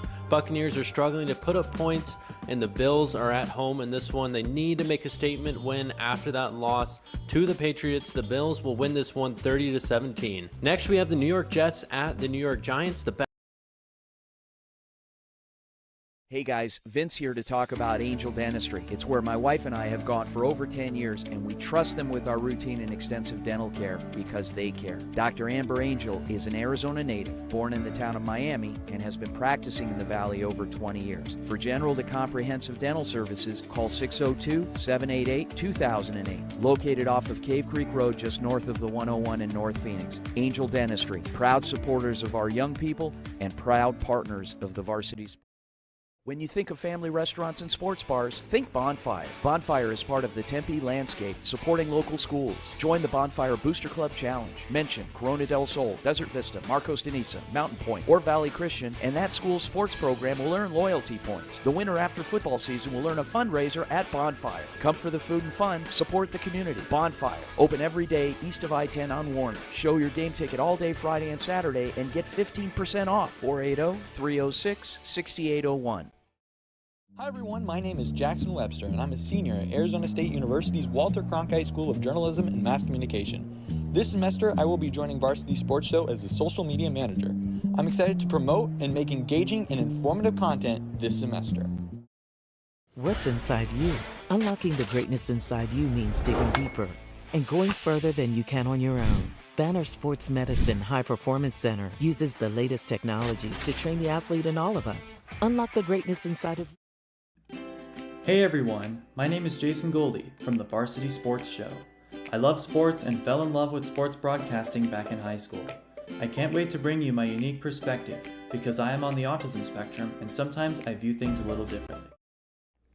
My name is Kyle Krikorian, and I'm a sophomore studying journalism at the Walter Cronkite School of Journalism and Mass Communication. I am thrilled to join the Varsity Media Foundation as a technical director following Horizon High School football this fall. You can find me on Twitter and Instagram at Kyle Krikorian. What's inside you? Is it strength? Is it speed? Is it knowledge of the game? Unlocking the greatness inside you means digging deeper, running faster, and going further than you can on your own. Banner Sports Medicine High Performance Center trains the athlete in all of us with technology, techniques, and hands-on experience customized to you. See what you're capable of by unlocking the greatness inside of you. Hey guys, Vince here to talk about Angel Dentistry. It's where my wife and I have gone for over 10 years, and we trust them with our routine and extensive dental care because they care. Dr. Amber Angel is an Arizona native, born in the town of Miami, and has been practicing in the Valley over 20 years. For general to comprehensive dental services, call 602-788-2008. Located off of Cave Creek Road just north of the 101 in North Phoenix. Angel Dentistry, proud supporters of our young people and proud partners of the Varsity Sports Show. When you think of family restaurants and sports bars, think Bonfire. Bonfire is part of the Tempe landscape, supporting local schools. Join the Bonfire Booster Club Challenge. Mention Corona del Sol, Desert Vista, Marcos de Niza, Mountain Point, or Valley Christian, and that school's sports program will earn loyalty points. The winner after football season will earn a fundraiser at Bonfire. Come for the food and fun, support the community. Bonfire, open every day east of I-10 on Warner. Show your game ticket all day Friday and Saturday and get 15% off. 480-306-6801. Hi everyone, my name is Jackson Webster and I'm a senior at Arizona State University's Walter Cronkite School of Journalism and Mass Communication. This semester I will be joining Varsity Sports Show as the social media manager. I'm excited to promote and make engaging and informative content this semester. What's inside you? Unlocking the greatness inside you means digging deeper and going further than you can on your own. Banner Sports Medicine High Performance Center uses the latest technologies to train the athlete in all of us. Unlock the greatness inside. Hey everyone, my name is Jason Goldie from the Varsity Sports Show. I love sports and fell in love with sports broadcasting back in high school. I can't wait to bring you my unique perspective because I am on the autism spectrum and sometimes I view things a little differently. My name is Kyle Krikorian, and I'm a sophomore studying journalism at the Walter Cronkite School of Journalism and Mass Communication. I am thrilled to join the Varsity Media Foundation as a technical director following Horizon High School football this fall. You can find me on Twitter and Instagram at Kyle Krikorian. What's inside you? Is it strength? Is it speed? Is it knowledge of the game? Unlocking the greatness inside you means digging deeper, running faster, and going further than you can on your own. Banner Sports Medicine High Performance Center trains the athlete in all of us with technology, techniques, and hands-on experience customized to you. See what you're capable of by unlocking the greatness inside of you. Hey guys, Vince here to talk about Angel Dentistry. It's where my wife and I have gone for over 10 years, and we trust them with our routine and extensive dental care because they care. Dr. Amber Angel is an Arizona native, born in the town of Miami, and has been practicing in the Valley over 20 years. For general to comprehensive dental services, call 602-788-2008. Located off of Cave Creek Road just north of the 101 in North Phoenix. Angel Dentistry, proud supporters of our young people and proud partners of the Varsity Sport. When you think of family restaurants and sports bars, think Bonfire. Bonfire is part of the Tempe landscape, supporting local schools. Join the Bonfire Booster Club Challenge. Mention Corona del Sol, Desert Vista, Marcos de Niza, Mountain Point, or Valley Christian, and that school's sports program will earn loyalty points. The winner after football season will earn a fundraiser at Bonfire. Come for the food and fun, support the community. Bonfire, open every day east of I-10 on Warner. Show your game ticket all day Friday and Saturday and get 15% off. 480-306-6801. Hi everyone, my name is Jackson Webster and I'm a senior at Arizona State University's Walter Cronkite School of Journalism and Mass Communication. This semester I will be joining Varsity Sports Show as the social media manager. I'm excited to promote and make engaging and informative content this semester. What's inside you? Unlocking the greatness inside you means digging deeper and going further than you can on your own. Banner Sports Medicine High Performance Center uses the latest technologies to train the athlete in all of us. Unlock the greatness inside of you. Hey everyone, my name is Jason Goldie from the Varsity Sports Show. I love sports and fell in love with sports broadcasting back in high school. I can't wait to bring you my unique perspective because I am on the autism spectrum and sometimes I view things a little differently. My name is Kyle Krikorian, and I'm a sophomore studying journalism at the Walter Cronkite School of Journalism and Mass Communication. I am thrilled to join the Varsity Media Foundation as a technical director following Horizon High School football this fall. You can find me on Twitter and Instagram at Kyle Krikorian. What's inside you? Is it strength? Is it speed? Is it knowledge of the game? Unlocking the greatness inside you means digging deeper, running faster, and going further than you can on your own. Banner Sports Medicine High Performance Center trains the athlete in all of us with technology, techniques, and hands-on experience customized to you.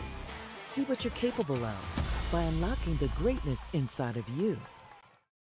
Hey guys, Vince here to talk about Angel Dentistry. It's where my wife and I have gone for over 10 years, and we trust them with our routine and extensive dental care because they care. Dr. Amber Angel is an Arizona native, born in the town of Miami, and has been practicing in the Valley over 20 years. For general to comprehensive dental services, call 602-788-2008. Located off of Cave Creek Road just north of the 101 in North Phoenix. Angel Dentistry, proud supporters of our young people and proud partners of the Varsity Sports Show. When you think of family restaurants and sports bars, think Bonfire. Bonfire is part of the Tempe landscape, supporting local schools. Join the Bonfire Booster Club Challenge. Mention Corona del Sol, Desert Vista, Marcos de Niza, Mountain Point, or Valley Christian, and that school's sports program will earn loyalty points. The winner after football season will earn a fundraiser at Bonfire. Come for the food and fun, support the community. Bonfire, open every day east of I-10 on Warner. Show your game ticket all day Friday and Saturday and get 15% off. 480-306-6801. Hi everyone, my name is Jackson Webster and I'm a senior at Arizona State University's Walter Cronkite School of Journalism and Mass Communication. This semester I will be joining Varsity Sports Show as the social media manager.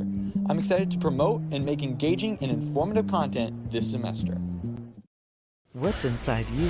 Unlocking the greatness inside you means digging deeper and going further than you can on your own. Banner Sports Medicine High Performance Center uses the latest technologies to train the athlete in all of us. Unlock the greatness inside of you.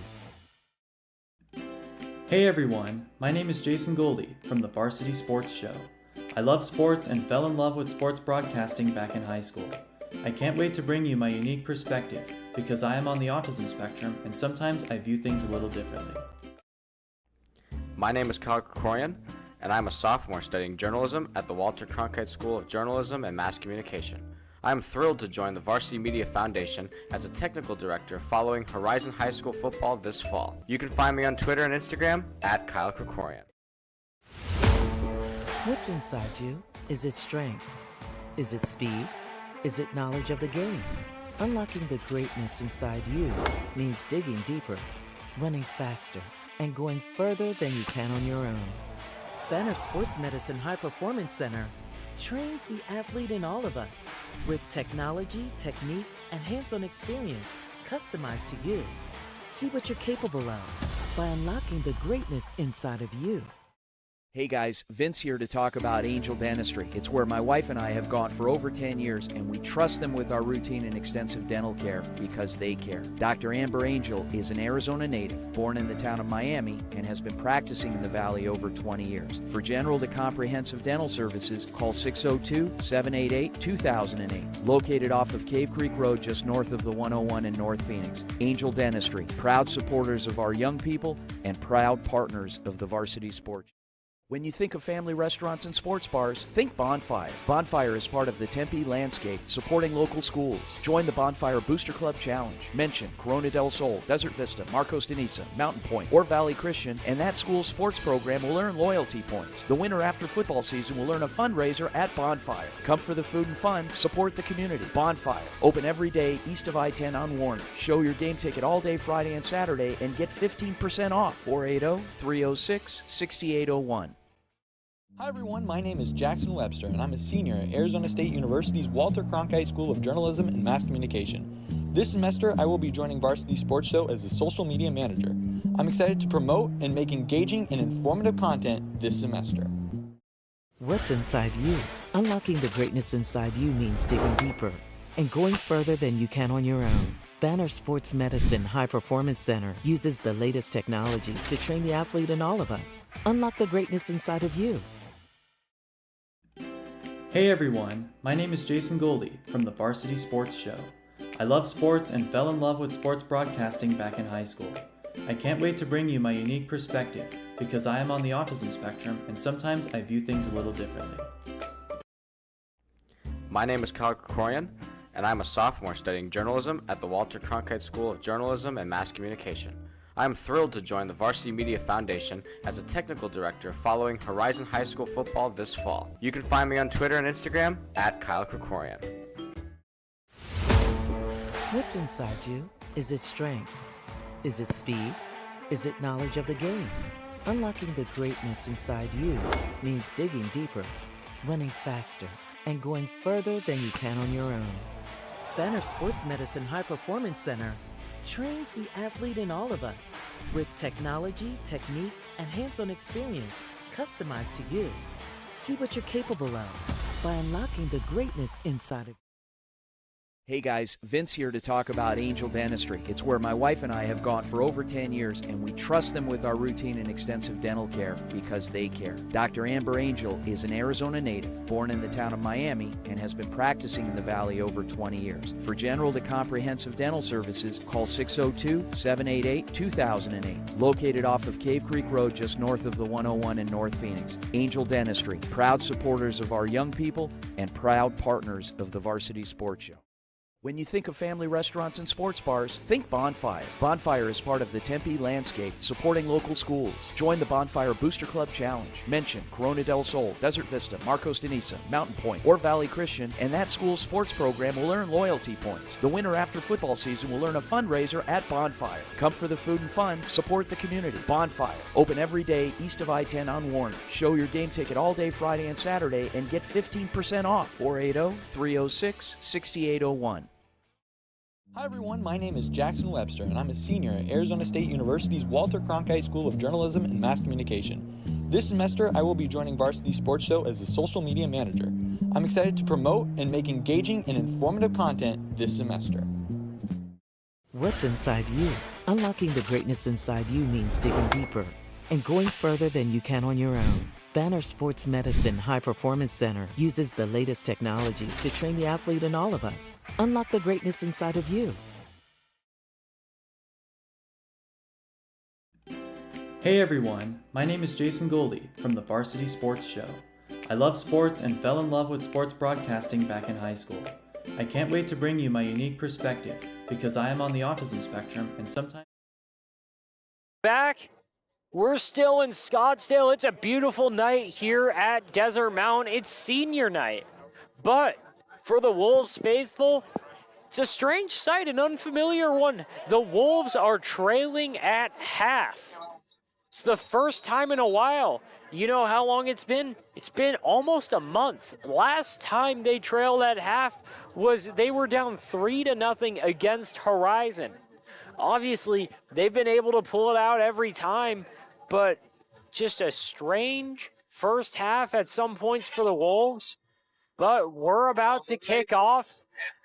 Higley's going to receive it.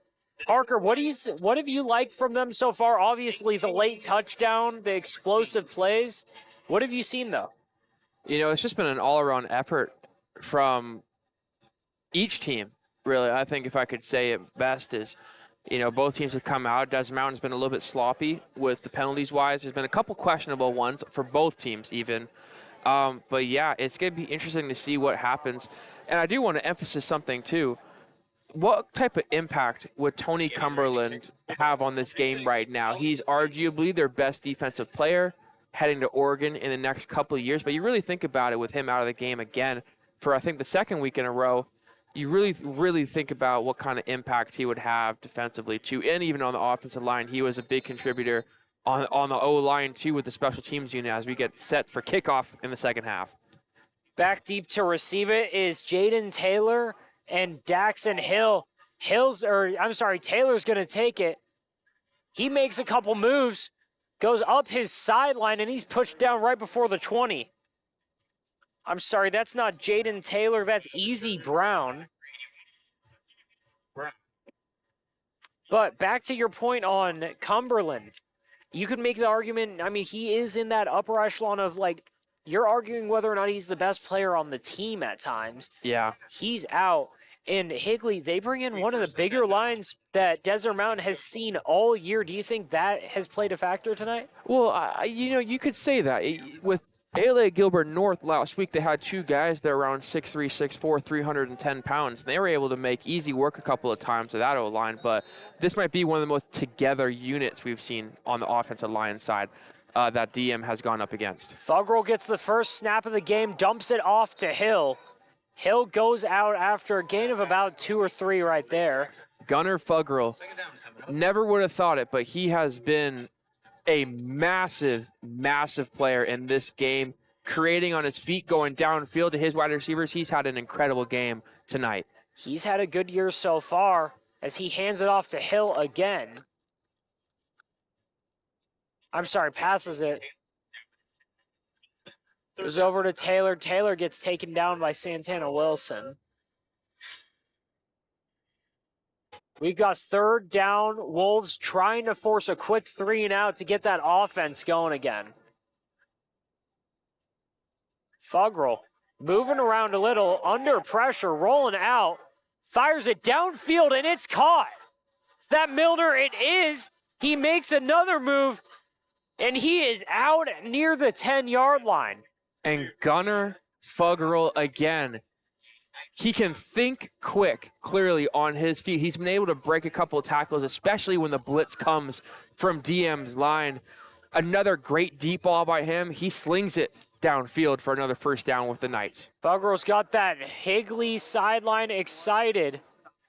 Rolls around a little bit, trying to run it for himself, and he gets taken down after a short gain.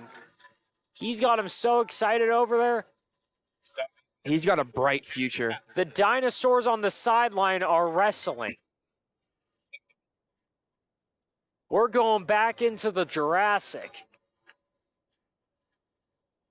Fuggerl in shotgun. Got Hall to his right. Looking deep. He's got Taylor. Was he in? He was. That's a touchdown for the Knights. Fireworks in the distance, and the last 2 drives, Fuggerl has brought him over here to Desert Mountain. And the last 2 drives, you talk about fireworks in the distance, they have been all fireworks for Higley. Just, again, impressive offensive scheming by the coaching staff. That's going to put them up 10 points, possibly 11 here with the kick. Fuggerl to Jaden Taylor. Nearly blocked. Santana Wilson screaming off the edge, but kick is good. 25-14 Higley. Now coming in on offense after, what was that, about? Minute and a half on defense.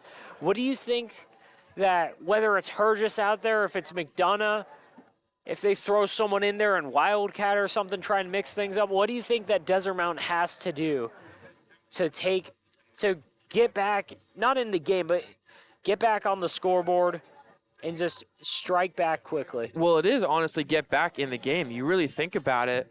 They were outplayed in the second quarter after having a great first drive with hitting Tapley downfield. But, you know, whoever they use, they just got to be creative. I mean, we really saw it last week with their matchup with ALA Gilbert North. In the first half, they were using everybody. That was because they had, I think, 6 or 5 key starters out. But they just got to be creative. They got to use everyone. They can't just use Tapley. They can't just use Jack Freeberg. They got to use maybe a little bit more of Journey Solomon, a little bit more of Dylan Hipp.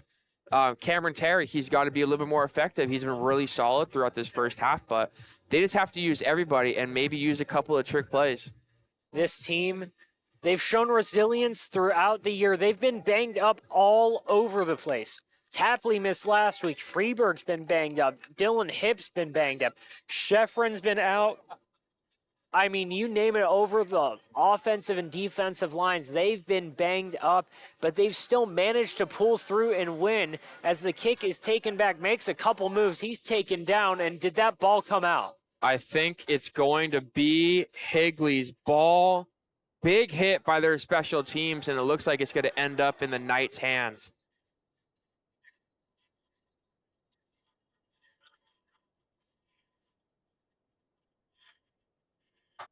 And bad goes to worse for Desert Mountain. Desert Mountain, they've leaned on their defense all year. They're going to need them to come up big right here. It's unprecedented territory for them. They're down 2 scores. We haven't seen that much, if at all, this year. We haven't seen this. I mean, they had 2 tight games against Horizon and Chaparral, but they were up a lot in those games. We've never seen them in this type of state before. At least this season. Might be their first time down 2 scores, and we're going to see what this team is made of. We got a timeout on the field on Higley. Higley with the timeout, and again, I know they didn't call it, but if you're Conrad Hamilton on that Desert Mountain sideline in that huddle, what are you telling the players? Stay calm.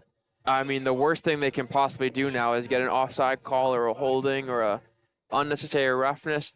I think just them is don't fall back into those bad habits. We saw them against more lesser opponents like Cactus, like Sunrise Mountain, like Verado. They had a ton of penalties on. They've cleaned up their act a bit as the competition has gotten better. But just stay composed. Don't let your emotions take the best of you. You talked about it in the first half, just it being senior night, being a little bit more emotional for a lot of these guys. And I would think they do not want to go out on their last game of the regular season at home with a loss.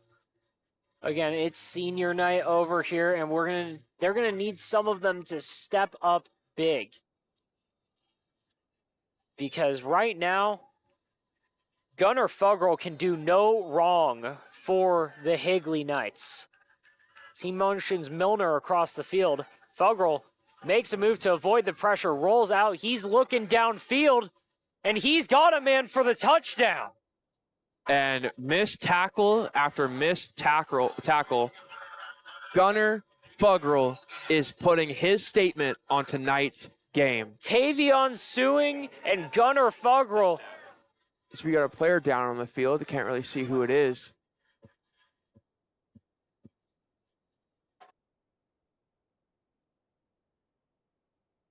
Tavion Sewing and Gunnar Fuggerl, as it looked like we had a player down, but for Desert Mountain, they have never been into this spot. They are down 27 points right now. Or I'm sorry, 17. It looks like that's Elijah Bankwell hobbling off the field right now. Down 17 points, but still, this is probably the largest deficit they've faced all year. And after this PAT, unless it's blocked, it's about to be 18. 3-score game here in Scottsdale. And that kick is good. 32-14. Higley has come in and just brought it to the Wolves. And there's a flag down on the field. It might be unsportsmanlike conduct. on Higley. Do not know for sure, but there's a little bit of something between one of the players, and it looked like Cassius Atherton. Don't know what happened there, but with the penalty, that could affect the kickoff again. But again, we haven't seen this before. I mean, Desert Mountain, they haven't ever, whether it's putting themselves in this position or just allowed it in general, I mean, no team has been able to, one, stand up to this defense, and two, stop them, the firepower they've had on offense, whether it's Tapley, whether it's Hip, whether it's Freeberg. Yep, this is probably the most vulnerable they've been this season. If you really think about it, they haven't really let anyone come onto their field and put up points. I mean, they've had some close games in the 20-point area. ALA put up 16 last week, but I mean, this has been really rough to watch for Desert Mountain. Unfortunate with how incredible their season has gone so far with just only 2 games left. And again, we know that they're all banged up all over the place. Yes. But it's a football season. So, basically, every team at this point is. But this is just different. Higley has come in to prove something, and they are showing that they belong, whether it's an open conversation or just higher seating in 5A. And Dylan Everything's Hip going right for them. Is that an onside kick attempt? He was down. He was down. He was down. He was down. He was down. What I wanted to point really quick to is Dylan Hip is on the sideline. No helmet, no gloves on. We saw him get banged up earlier tonight. Looks like he's questionable to come back. Would be a big loss for the Wolves if he's not able to return. He's been so impactful for them. Yes. All over the field. He was making plays all game last week. He had a sack. He was pressuring the quarterback all day long. He's been in their defensive end all year, and, I mean, the guy has done nothing but perform. As we've got McDonough back under center, he's going to run it for himself, gets a couple yards, but runs into a brick wall. Yeah, it's interesting they went to McDonough. You know, tough first half for him. Looks like they give him a second chance to bring this game back. 18 points, I mean, is doable. Lots of time left in this game, so let's see what McDonough can do. Again, Coach Hamilton in the last couple weeks, he hasn't played loyal to one guy. He hasn't just had a set-in-stone order for who's going in when. If he thinks you can make plays, he's going to put you in. As McDonough fires over to Jack Freeberg. Freeberg catches it right by the hash, gets a couple yards. It's going to be about 3rd and 4 for the Wolves. And this Knights team, they're ball hungry now, it seems like. They're on the hunt.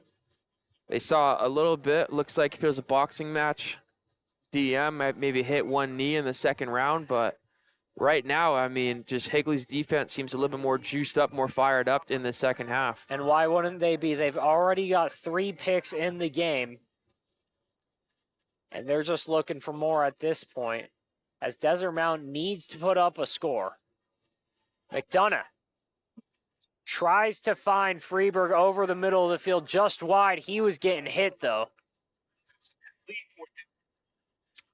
4th down for the Wolves.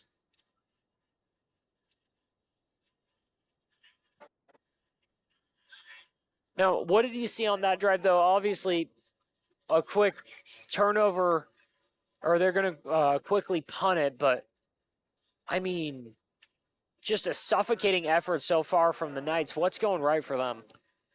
Just momentum. I think the momentum has shifted. You saw it kind of at the tail end of the first half as we get the punt here. Nearly blocked. Fielded by Nigel Eason. Tries to break a couple tackles, takes it just past the 35-yard line. Now, I am not a certified body language doctor, but the Wolves sideline, a lot of heads down, a lot of slow walking. I mean, if you're on the sideline, this is the time to start rallying your guys, get them try to back into this game. There's a lot of time left, guys. Like, you are a top team in this state. We've seen it week in and week out. This is not the time to feel defeated now. So it's time to put your heads up, rally the guys around you, and try to get back into this game. Fuggerl takes the snap, hands it off to Hall. Hall makes a couple moves, gets past the first down, drags a defender into the sideline. First down for the Knights. 15-yard gain for Daxon Hall. Now, again, we mentioned the body language, the momentum. This Desert Mountain team's felt nothing but momentum so far this year. They get a quick early lead, and they've just been able to play downhill. They get their, second sack on the night there? Fuggerl is taken down. Borodkin. He's been all over the field all night. He's had a great game so far. 2nd and 16 for Higley.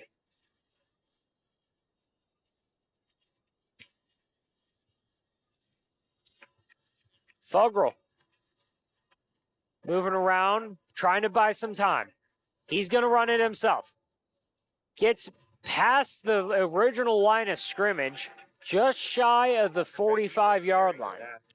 The agility and the timing that Fuggerl has been able to come in and break these tackles and get yardage has just been extremely impressive as we're going to get a timeout. He has had constant pressure all night and somehow been able to get a handful of first downs, a lot of carries, a lot of QB sneaks, and make plays on his feet. And Fuggerl, he's played a complete game so far tonight. He's hit his checkdowns. He's hit everything. I mean, he's hit it deep. He's hit it short. He's hit it intermediate. The only knock you could say is that him and Caden Milner couldn't get on track until right the tail before end of the half. halftime. Yeah, absolutely. I'm with you. And if you're in that huddle right now with the Wolves, what are you trying to scheme up? What are you telling them to try and deliver a blow to this Higley offense that has been basically unstoppable for the last 30 minutes? I think you just got to lock down Hall. We saw, again, his first step is impressive, man. Like, we've seen some talented running backs come in here. You go back to the duo that Horizon has, and we might see one next week with Notre Dame Prep, but with Daxon Hall, he's just been different. He's a little bit smaller of a running back, but the speed and agility has been there. So I'm bringing off some pressure from the edges, trying to get Fuggerl uncomfortable. But again, the weapons that Higley has have just risen to the occasion so far tonight. Fuggerl, he's got Hall to his right. Drops back. He's looking for Milner. And that pass is incomplete, just off target right there. Yeah, that could have been in the hands of Santana Wilson, as that brings up 4th down for Higley. That is a great sign, though, for Desert Mountain that they were able to stop them on they scored. Higley has scored on the last 3 drives? Yeah, just about. I mean, I've been calling Higley touchdowns for a minute now. They've done basically everything perfectly. They've got the big plays when they've needed them. They haven't had a ton of penalties. But again, good showing from Desert Mountain on defense. And there's a bad snap. Desert Mountain defenders all over it. Did he just throw it? I don't know. I couldn't tell if he kicked it or threw it, but if it was a throw, wouldn't it be a penalty? I'm 100% sure there. I don't think it would, because that's like a fumble out of bounds kind of thing. But Desert Mountain's going to take over. It's first down. They're going to be on the 30-yard line. The ball went out of bounds. I don't know how it's at the 30. He punted it from the 40. You know what? Wow. I'm not going to question it. I'm not either. But here we go. McDonough's still back there. He hands it off to Terry right up the middle. Gets a couple yards. Short gain, just about 3 yards, 2 yards for the Wolves. And if Higley can hold on to this, I mean, it's basically win of the year for them. And they'll go into Williams Field next week. They're 5-3, a 6A team. They've got playoff aspirations. Higley's got playoff aspirations. That's going to be a huge game next week. But again, Desert Mountain is trying to play spoiler tonight, trying to pull it off, trying to keep their undefeated hopes alive. As McDonough, It just he's gets met again. stacked. Yeah, he wasn't even looking. The offensive line collapsed, and McDonough was just not able to get to his wide receiver quick enough. Boston Tilton in there again. Just showing why he is one of the best players that Higley has to offer. Yeah, just the defensive presence that he brings is just incredible, and he's been a major factor all season. They're going to need a big one here. It's going to have to be deep. 3rd down, about 15 yards to go for the Wolves. Got 3 receivers on the bottom of your screen. McDonough looking for none of them. He throws it downfield. Might have been picked. Looks like it's going to be a catch, but very contested. That looked like it was Tapley. Tapley in there. He was working against Nigel Eason. The punting Both unit. of them in there, but Desert Mountain's about to punt it. Yeah, the punting unit comes out again. Tough 3 and out for the Wolves. You need to start getting points on the board. I know it's only the third quarter, but in high school, the clock keeps running, and it goes quick. So 5:35 left already in this third quarter. Getting close to that time where you're going to have to start abandoning chunks of your playbook or pulling something out of the back of it right here maybe. Oh, my. Just a normal punt. Late hit on the kicker, I would think. Almost blocked, too. They're not calling. That was tough. Did he get hit? I'm not sure if it was a late hit or not, but... Wait, why is the ball getting lined up at the 40? Wait, what? The ball's getting lined up at the 40. I don't Is see that any what- flags on the field. I'm just confused now. Is that what happens when it goes out of bounds? So it's okay. So for people listening, they spot it wherever the ball goes out of bounds. So the ball was kicked and then went out of bounds at the 40.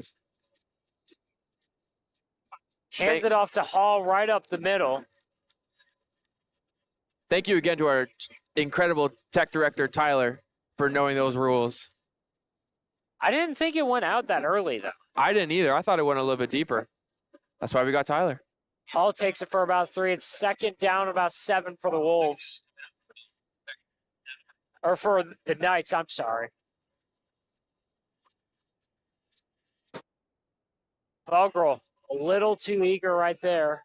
And Hamilton is not happy on the sideline. I think his headset just came undone. They might have had too many men on the field. I'm not sure. Another timeout, though. That was a Unfortunate. timeout, though. Yeah, what? 1 left in the half, I think, now? It's got to be 1. Yeah, looks like Desert Mountain's going to have to go the last 16 minutes? 16:48 with just 1 timeout to stop the clock. Down. The only problem, though, is they're down 18 right now. Again, unprecedented territory for the Wolves, who, whether or not they can pull it out, whether or not they can make the comeback, it's not getting a ton easier. They've got a big game next week at Notre Dame Prep to close out the season. Mm-hmm. Notre Dame Prep, they're 3rd place in the division in the 5A Northeast, but they are up there in the 5A rankings. Hands it off to Hall. Hall breaks through, has space, breaks a couple tackles, tries to make a move, and he's finally taken down That's a inside fumble. the 10. Did that ball come out before he was down? They're saying he's down.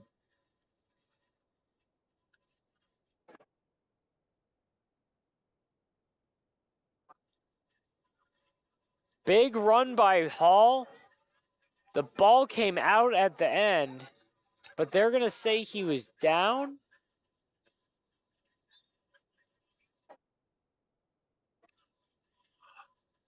Looks like the refs might have a quick chat.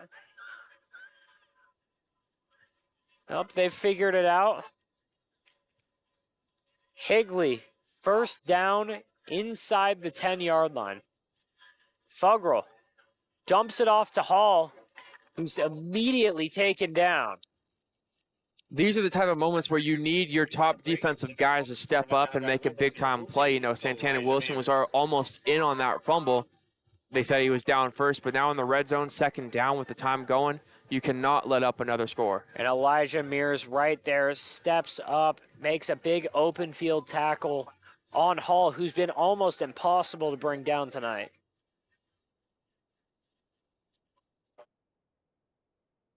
Fuggerl looking to the end zone, and that's incomplete. Looking for John DeKausmaker.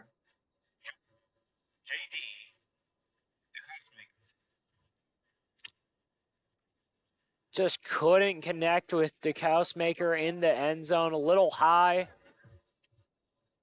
It's third down. 3:39 left in the third.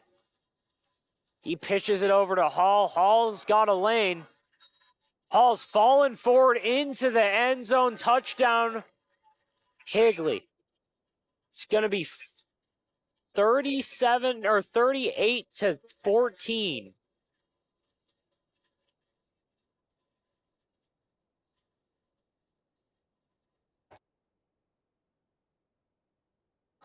Higley, just an impressive performance all around. 38 points against this Desert Mountain defense that has been airtight all year long.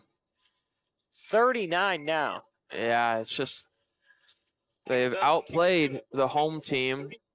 You know, maybe Higley came, they're like, oh, we want to spoil senior night a little bit, and that's definitely what they have done so far. But, you know, Coach Hamilton said in the second half after the game at ALA Gilbert North, he's a little bit more disappointed in his coaching staff, just not preparing his players well enough because there's, again, a lot of penalties in the second half against ALA. But hopefully he's just able to give a lot of advice, a lot of wisdom to his coaching staff to continue to help their players get back in this game. Again, there's 15 minutes of game time left. So a lot of time we've seen how explosive the offense can be. But again, the defense has to be the key factor for Desert Mountain to get back in the game. They got to stop the run. And for Desert Mountain, an 8-0 season is in danger right now. Danger of ending the perfect season. Danger of possibly falling out of the open as the kick is high and fielded by Journey Solomon. He's going to run it back, makes a move, tries to follow a couple blockers, and he's going to get taken down right around the 30-yard line. And Bryce Herges is back at the helm at the quarterback position. It looks like he's coming in with the offense. So, again, it's going to be interesting to see how the offense does. Again, Desert Mountain just looking for something, trying to grasp some sort of just positive play, trying to string something together. They haven't been able to find it yet. They haven't been able to get in any rhythm in this half. Burgess looking downfield. He's going for Tapley, who catches it. Tapley diving catch down to the 30-yard line. That is the type of play they needed. They need to get some juice going. They need to get their confidence back. I mean, what a great play by Herges to find his open man downfield, move the chains, not just a little bit, a lot, and get him possibly in touchdown possibilities. Tapley, again, just adding to what has been a great night so far. Yes, but absolutely. He just hasn't been able to do enough, hasn't been able to do it all for this Desert Mountain team to overcome the 3-score deficit they're in right now.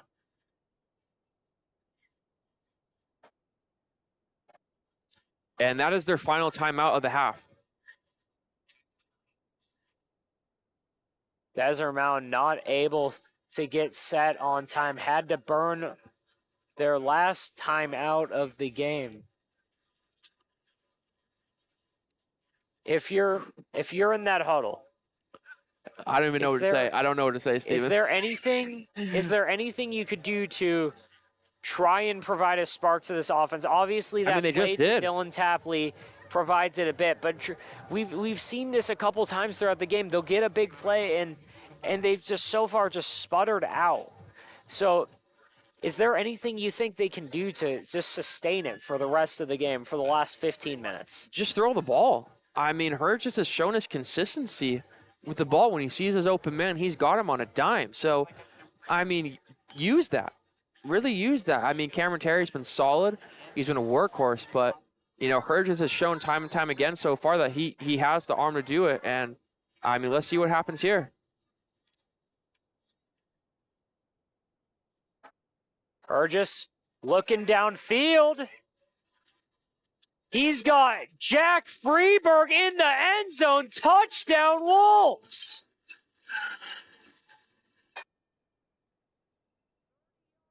It's from Hurgis to Freeberg.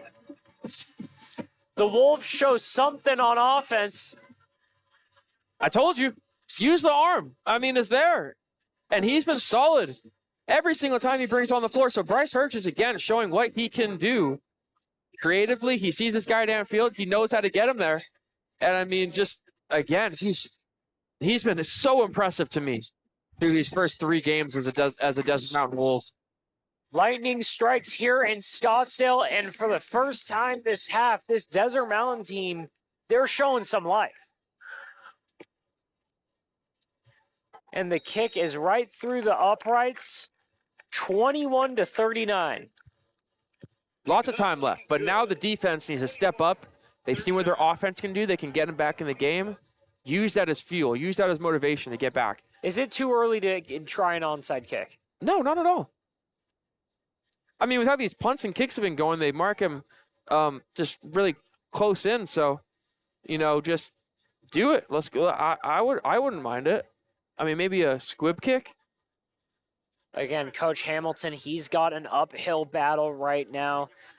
He's done a great job so far this year with the team and in years past. He's kept them in a winning tradition. He's brought them to where they are now as, again, one of the best teams in the state. Legitimate open consideration. They're at number 4 right now, and they're going to need to pull off a miracle. They're going to need to pull off one of the biggest comebacks you'll see. And what I'll say, too, Coach Hamilton, you talk about the great coaching job he has done so far this season, and you talk about out of this situation. He's done so good. They've never had a situation like this season. He's been able to keep them steady, keep them with a winning mentality, and keep these guys up on their opponents. So let's see what they can do to stop this extremely explosive Higley offense. Kick is fielded just outside of the end zone by Easy Brown, who takes it right around the 25-yard line. And it looks like we might have a player down. Nope, just needed a hand up. I think he was just at the bottom of the pile, so needed an extra second, but, it's tough there on the bottom of the pile. Have you been? I played offensive and defensive line in high school. I got caught up in a lot of those scrums. Mostly just can't breathe. Here it's like this is where Santana Wilson, Elijah Bankwell, Journey Solomon, this is when the D-backs have to step up their game to make sure the deep ball does not get thrown. Ball is thrown short, though, and he's immediately met.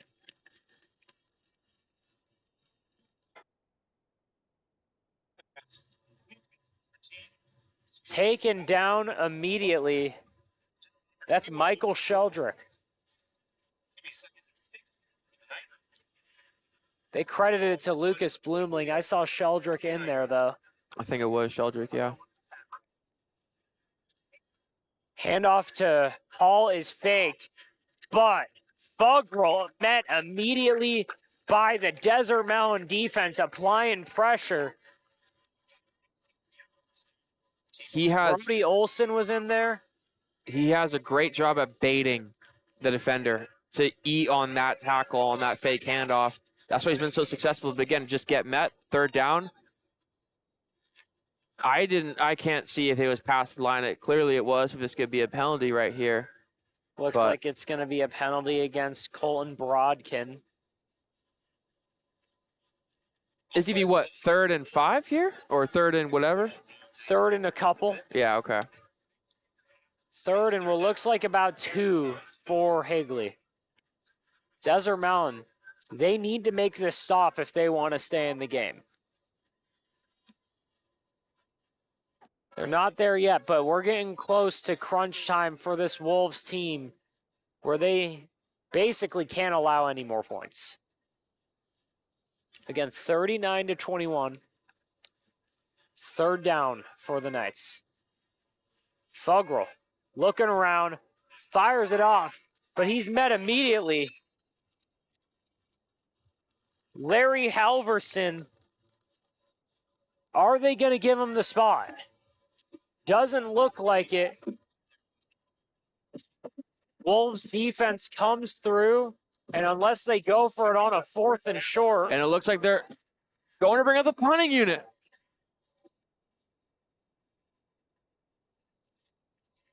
Wolves sideline breathing a sigh of relief as they bring out the punting unit.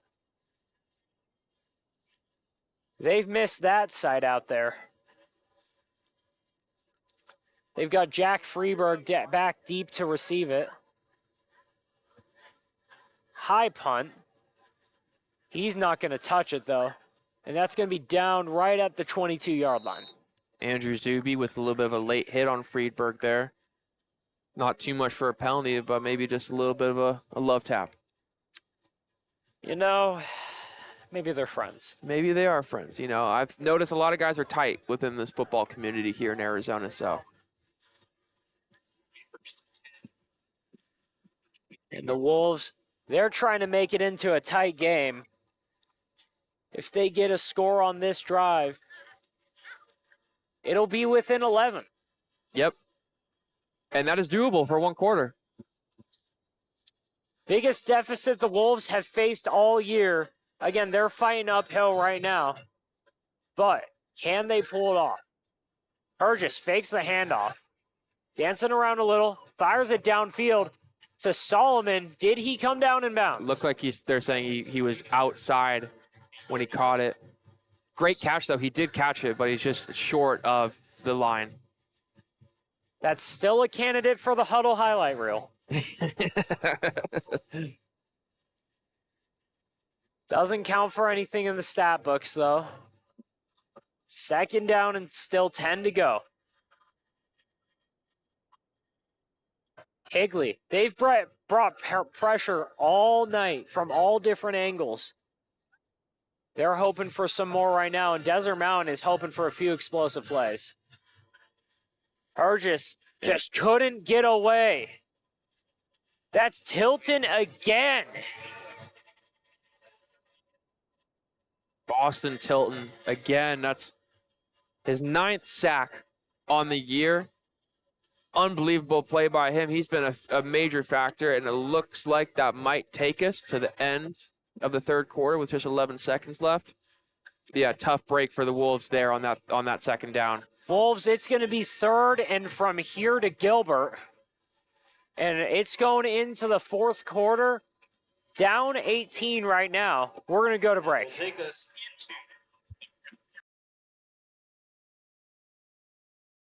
Hey guys, Vince here to talk about Angel Dentistry. It's where my wife and I have gone for over 10 years, and we trust them with our routine and extensive dental care because they care. Dr. Amber Angel is an Arizona native, born in the town of Miami, and has been practicing in the Valley over 20 years. For general to comprehensive dental services, call 602-788-2008. Located off of Cave Creek Road just north of the 101 in North Phoenix. Angel Dentistry, proud supporters of our young people and proud partners of the Varsity. When you think of family restaurants and sports bars, think Bonfire. Bonfire is part of the Tempe landscape, supporting local schools. Join the Bonfire Booster Club Challenge. Mention Corona del Sol, Desert Vista, Marcos de Niza, Mountain Point, or Valley Christian, and that school's sports program will earn loyalty points. The winner after football season will earn a fundraiser at Bonfire. Come for the food and fun, support the community. Bonfire, open every day east of I-10 on Warner. Show your game ticket all day Friday and Saturday and get 15% off. 480-306-6801. Hi everyone, my name is Jackson Webster and I'm a senior at Arizona State University's Walter Cronkite School of Journalism and Mass Communication. This semester, I will be joining Varsity Sports Show as the social media manager.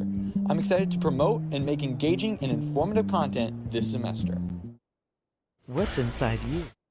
Welcome back, everybody. We're in the final stretch here, quarter number 4 at Desert Mountain. Wolves trying to get something going. They're in a bit of a hole right now, third down at about 20. Hergis fires downfield. He's got Freeberg.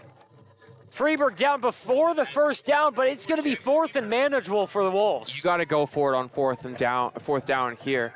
You know, down 18 points, you got to get all the yardage you can get. So this is, again, a very key play, too, here that could decide if the Wolves can come back in this game or not. Wolves pulling everything out right now. Not holding anything back. I'm not going to say this is the game, but it's pretty close. This is one of the biggest plays of the game right here. Fourth down, about a yard. Hands it off to Cameron Terry, and he's met right before the line of scrimmage. Tilton again. Tough break again for the Wolves there. Don't know why you would go for the running play there. Hergis has been really consistent with his arm. Maybe, I know a short yardage, but still, you're in your own side of the field. Tough break for them, regardless, on that offensive drive. Tough break for them, but it puts the defense in such a tough spot right here. Yep. Already let up 39. They're going to need a stop. They're going to need a turnover. They're going to need something quick because we've got 11:30 left in the game. Desert Mountain down 18 right now. Fuggerl, who's played a fantastic game so far, hoping to put it out of reach. Rolling around, avoiding the pressure, buying time. He's going to run it himself. He gets about a yard. Did a little loop-de-loop there with great coverage and protection from his offensive line. They blitzed about 4 guys there. But again, Fuggerl able to make plays on his feet. Only gets a yard, but still, great job by him to miss all those to deflect all those tackles, excuse me. Fuggerl almost finds Milner, couldn't haul it in. Just off a little, tried to pull it in with one hand, but couldn't. Third down for the Knights.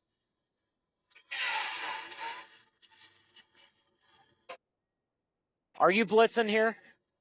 I don't know. Hand it off to Hall. And Hall's taken down well before the first down marker. It's going to bring fourth and short up. They're going to go for it here. I mean, use Hall. He's been a great piece so far. Let's see what happens. Desert Mountain looks like they got caught offsides. Was it offsides or was it false start? Offsides for the Wolves. It's going to reset the downs. First down. Going to be from about the 20-yard line, 19-yard line.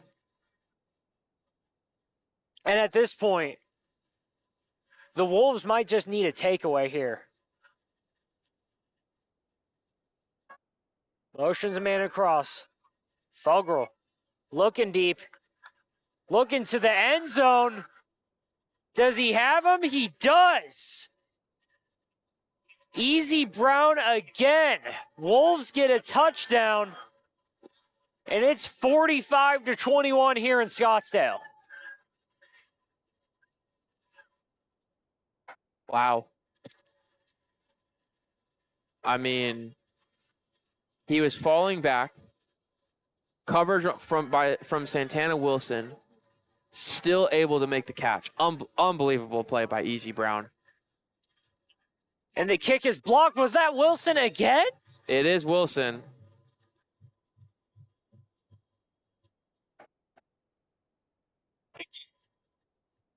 (45-21) here for Desert Mountain.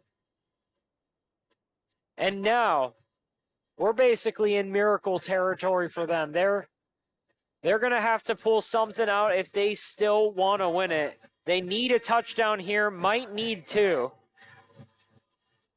But if not, they're just hoping to get something, just some sort of rhythm, some sort of good feeling going into next week against Notre Dame Prep, who is a team that beat them on their home turf last year. A lot of talent on that team. You know, maybe this is Desert Mountain has been kind of coasting through the year. We've talked about it off broadcast, on broadcast, how consistent and great this team has been all year. I mean, this is maybe a bit of a wake-up call that there's still a lot more competition left, a lot of games left. If you want to win a state championship, this is a team you might see again. So, but great job by Higley nonetheless to come on Desert Mountain's field and play this way. But let's see what Desert Mountain can do. Kick is fielded. That's Lucas Bloomley. He gets taken out quickly, though. Desert Mountain, they're going to take over McDonough looks like he's coming back on the field. just before the 20-yard line. Never mind.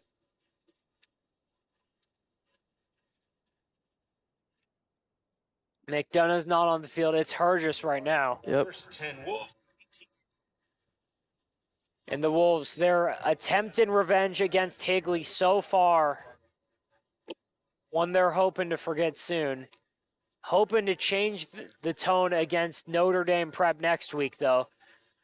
As Hergis tries to get Tapley downfield, just couldn't connect.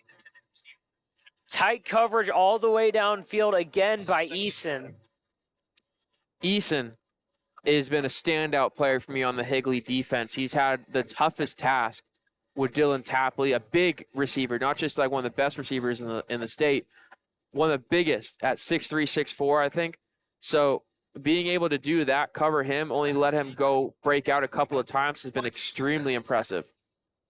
6'4", 205. It's tough to cover Tapley.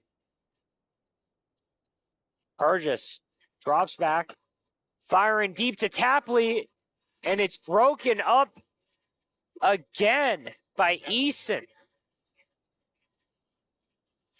Eason just continuing what has been a fantastic game so far for him. He's been all over the field, but really just the fact that he's been able to keep this Desert Mountain receiving core in check has been the biggest contribution to the Knights' effort tonight.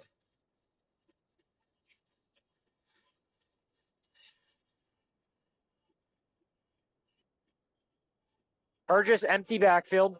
Need it all here. 3rd down and 10.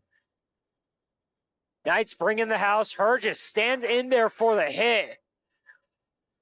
Incomplete. Couldn't get it much on it. Hergis just got leveled. And that was Jacob Pitts in on the hit there. He's been a big-time player for them all season long, especially tonight, bringing the pressure. Just another tough break for the Wolves. Wolves bringing the punt unit out again.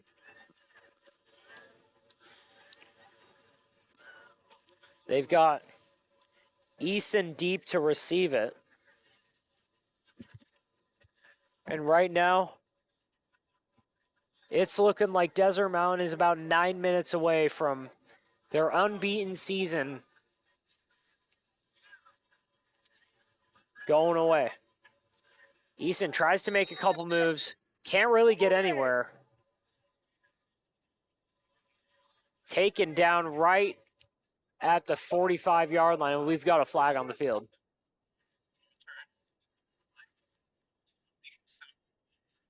That was another late flag. I don't know what happened there. There was a tangle up between Andrew Zuby and number 20, Will Saba.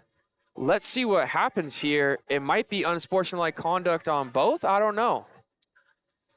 Looks like Saba, after the play, ripped his towel off of Zuby. Not sure what happened, though. Yeah, it's just been one of those nights, I guess. Again, one of those nights. And so far, one that Desert Mountain's hoping to move on fairly soon.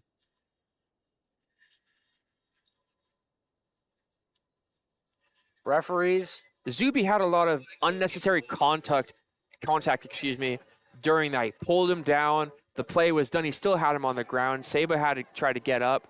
So, this has just been tough. Tough to watch for sure. Referees done talking.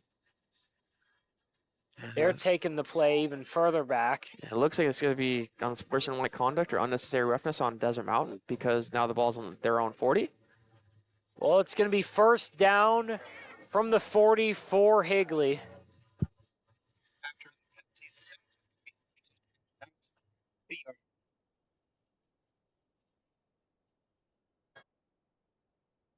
And going forward, is there anything that you can take from this game if you're on that Desert Mountain team going into Notre Dame? Is there anything that you could take that you could hold on to a bit? I don't know. It's definitely been their hardest game. It's been sloppy with the turnovers and the penalties. Rolls out, fires deep, looking for Milner. A lot of contact in the end zone, but there's no flags. Incomplete. Yeah, it's just been one of those nights, I guess. You feel prepared. You come ready. Your last home game of the regular season. You want nothing but a win, of course. But, Higley, they've come well prepared, ready for battle, and, they've just been a little bit more impressive. Higley, they've been prepared. Everything's gone right for them, but nothing to the tune of Fuggerl and Hall, who have been outstanding as Fuggerl's got a lot of space. Finally meets a pack of Wolves at the 25-yard line, and he's taken down right around the 22. So he stopped going forward, and I thought they would have called the whistle there, but then they pushed him forward. Great job by the whole line to come in and do that. Whether it's the O-line, the receivers, or again, Fuggerl and Hall, who takes the handoff, and he's going to score. A 50-burger for Higley in Desert Mountain. 51-21.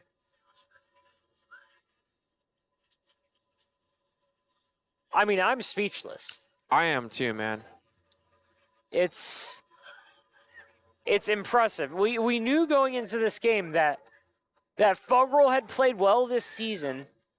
We knew going into this game that Hall, he was going to be a factor. But again, we've said that with every other team that has come into town.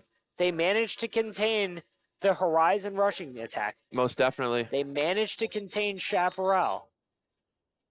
They dominated just about everyone else to play. But Higley comes in and gives Desert Mountain a taste of their own medicine for what they've been giving teams so far this year.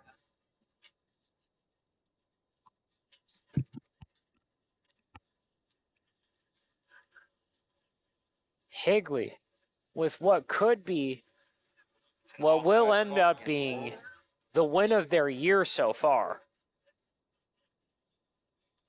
Offsides on the Wolves just pushes it forward a little bit.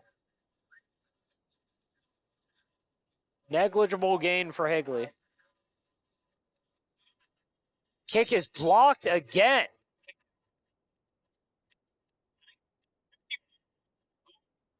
Santana Wilson. That must be his third block kick of the game. He's been an impact player everywhere, but again, it hasn't been enough. Desert Mountain with the rare dud.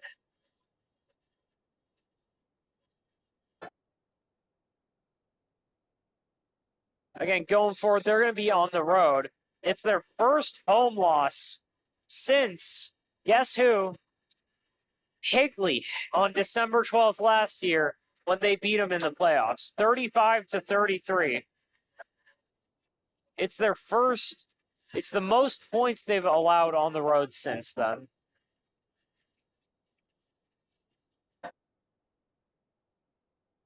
Just an overall tough night for the Wolves. They've got Saba and Solomon back deep to receive it.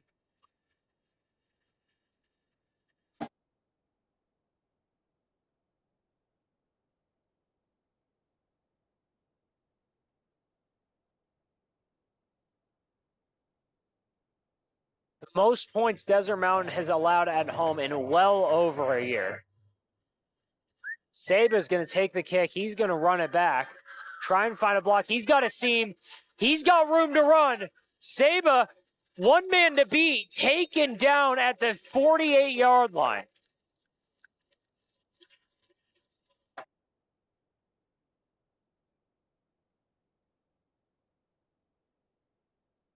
Again, for Desert Mountain, though, it's the most points they've allowed at a home game since it's been well over 2 years. I mean, this team has been unbeatable here at home for the recent memory. Burgess trying to find Freeberg, just high though. Incomplete pass. 2nd down and 10 for the Wolves. We've talked about it all season, though, or not all season, I should say, just recently in the last couple of weeks, just the injury hit that they took. They got the injury bug with Max Sheffrin, with Ryan McDonough, Tony Cumberland, and Keaton Morales, among others. So you just wonder how different could this game be if this team was fully healthy as they get tackled again on the run for a loss. Desert Mountain, this team, they've lost.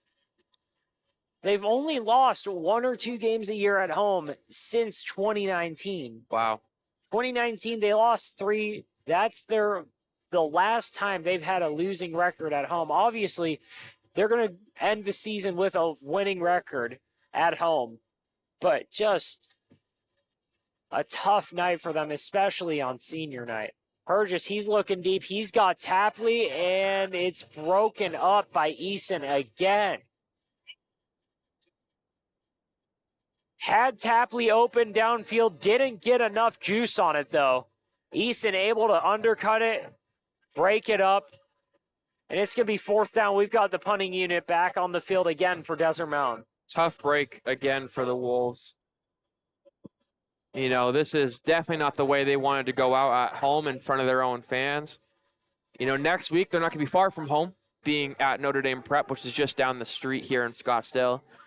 But yeah, just hoping they can come back from this in a major way, get the win, and hopefully stay in that open contention. Most points they've allowed at home since November 1st. 2019 against Horizon. And Andrew Zuby again. Now, I believe that is Will Saba down on the field. I don't know what happened there. There's a lot of commotion between a handful of players. But this is just another tough break as we have another injured player down on the field. 7:50 to go here in Scottsdale. We're going to go to break real quick.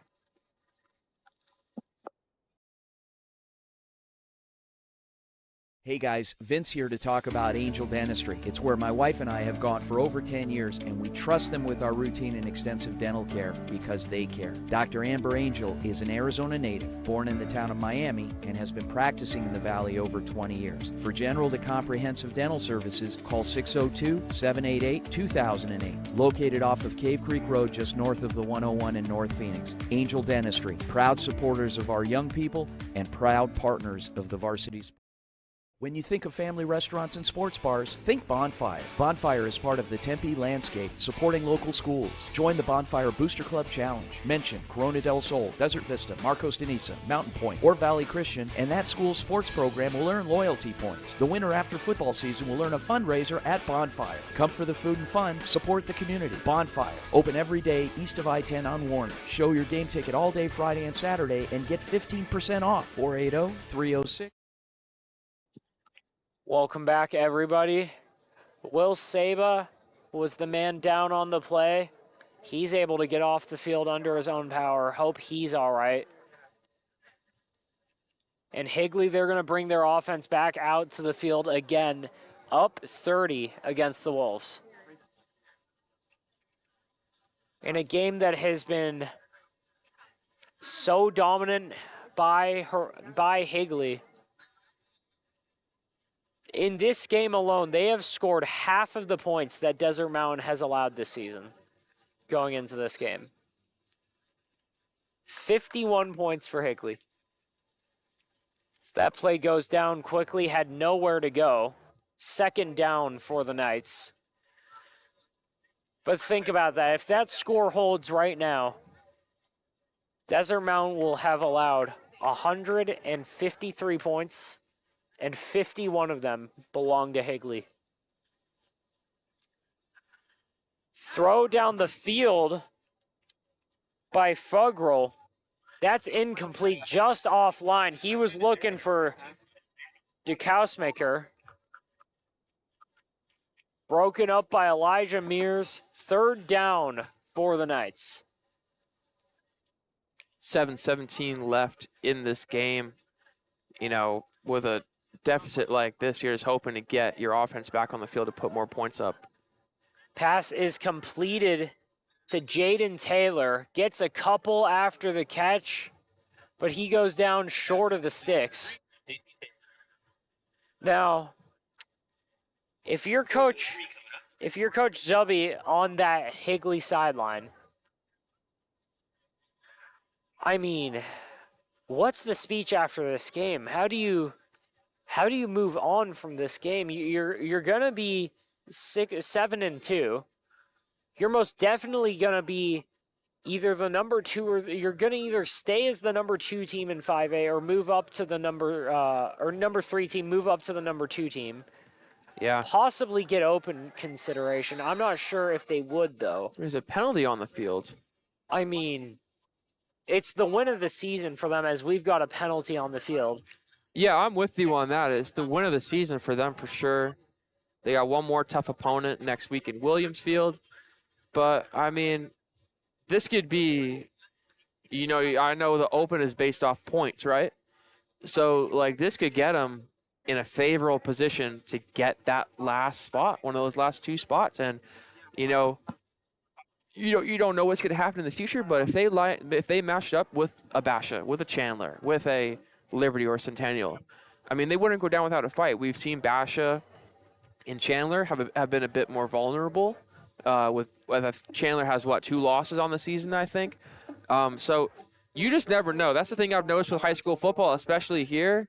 Every team is talented. Every team's got guys, and it's just if it's their night or not. So you never know what could happen here in this state of great football here in Arizona. And if you're on the Wolves sideline, are you able to take any kind of bright side to this? Because this loss most likely takes you out of the open consideration. Well, I don't know if it necessarily takes them out of the open consideration. There are some teams like Canyon Del Oro who they're better than. I would take them over Highland. Well, Canyon Del Oro's just outside of the picture right now. And they're a 4A. Yes. But I don't think, you know, is there any positives to come out of this game? I don't know. You know, we've been watching this game, and it's just been a lot of I'll just let the play continue. We'll talk after. Hall taken down quickly. It's going to be third down at about a yard. Maybe got half a yard on there. Maybe about 4 feet. Not much there. Third and short for the Knights. Hands it off again to Hall. I'm sorry, that's not Hall. That's number 34 for the Knights, who takes it for a gain of about 8 yards. That's Larry Halverson. Back to my point really quickly. You know, I don't know if there's a lot of positives, but there's negatives that can be turned into positives heading into next week in the final game. Fuggerl still in there, fakes the handoff. He's going to run it himself, and he's got nothing but room ahead of him. Fuggerl taken down at about the 3-yard line. Nearly a big touchdown for the Knights. So one of the defensive players on Desert Mountain jumped. Looked like he thought Fuggerl was going to pass it. just a quick decision on Fuggeral's part to break out, and this could lead to more points. Again, he's been savvy, and this has been one of the most impressive games I've seen all year out of a quarterback as he dumps it off to Aiden Gilbert. Couldn't get into the end zone, though. It's second down from the 4-yard line. And I think now Higley's just wanting to put a statement out to the rest of the state that they are here and they're ready for everybody.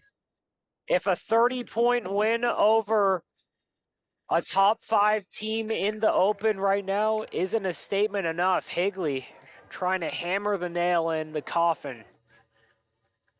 Complete third down. Third down for the Knights. Now down 30, I mean, is there any way that you can't send out Hurgis, you can't send out McDonough now, can you? I mean, yeah, I feel like you can.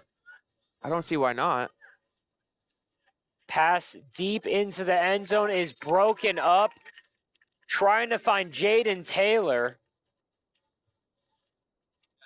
I think that's Elijah Mears in on that breakup. Elijah Bankwell, excuse me. Wrong Elijah. Elijah Bankwell in there to break it up at the last second. Trying to find Taylor, though, in the corner of the end zone. Fourth down for the Knights, and they're going to go for it.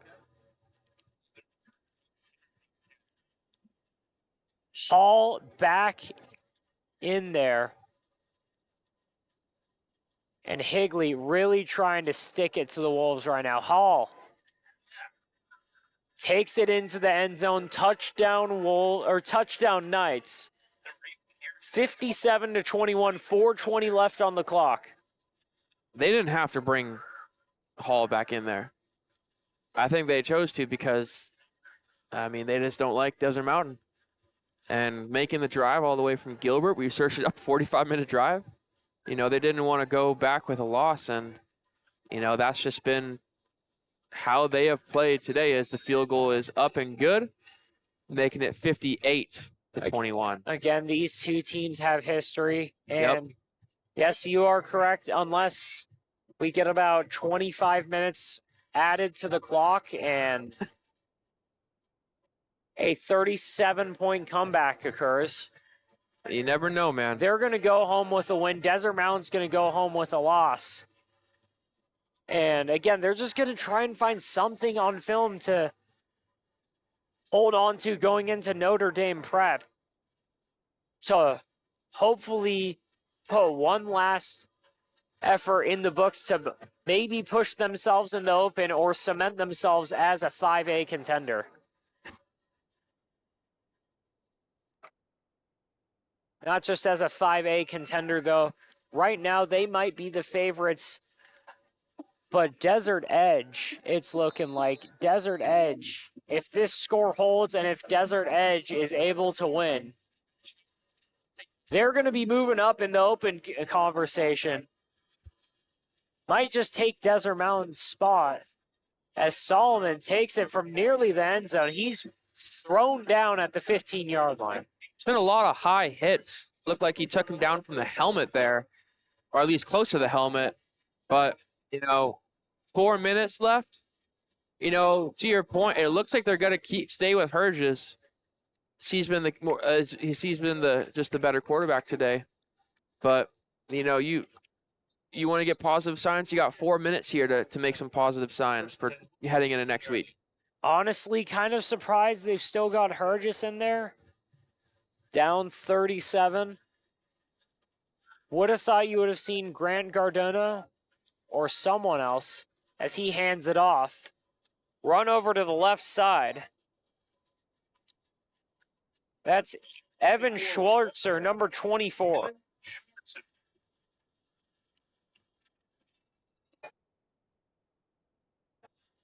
Schwartzer able to get about 6 yards in there. 3:20 left on the clock. Hurgis breaks the huddle. Still got a lot of the starters in there for Desert Mountain. Freeberg's still in there. As that run in the middle is brought down Gets the first down, though. But Schwartzer gets about 4 yards there, first down for the Wolves.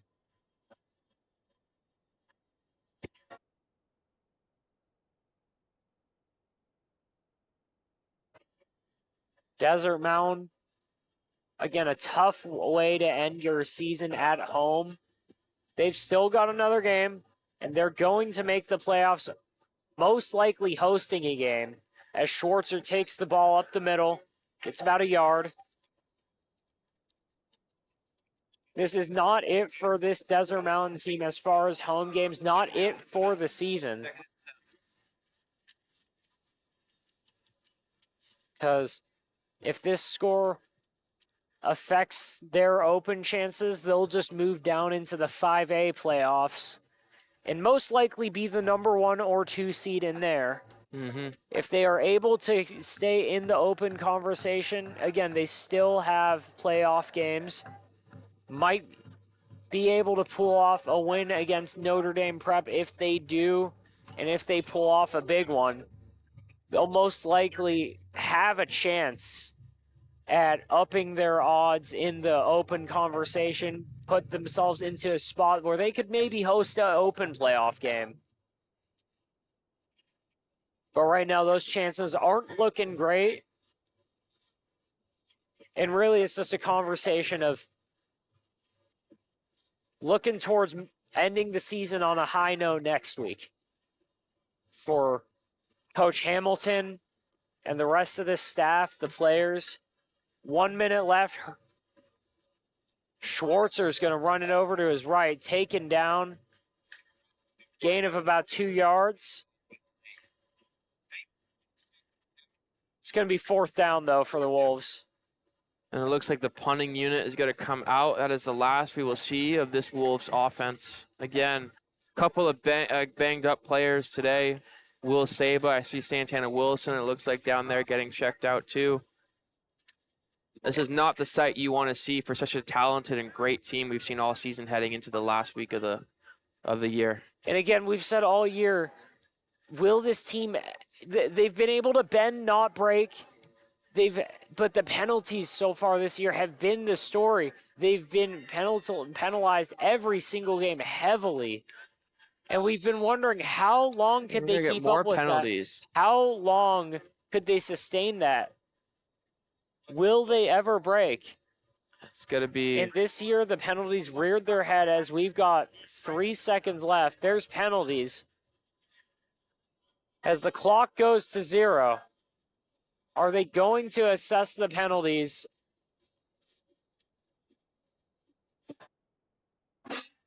Clock's at 0, but penalties should have stopped. There should have been about 7, 8, 9 seconds left. Both teams are on the field, but we're still going to have another play. I don't know. It looks like Conrad is trying to call it off.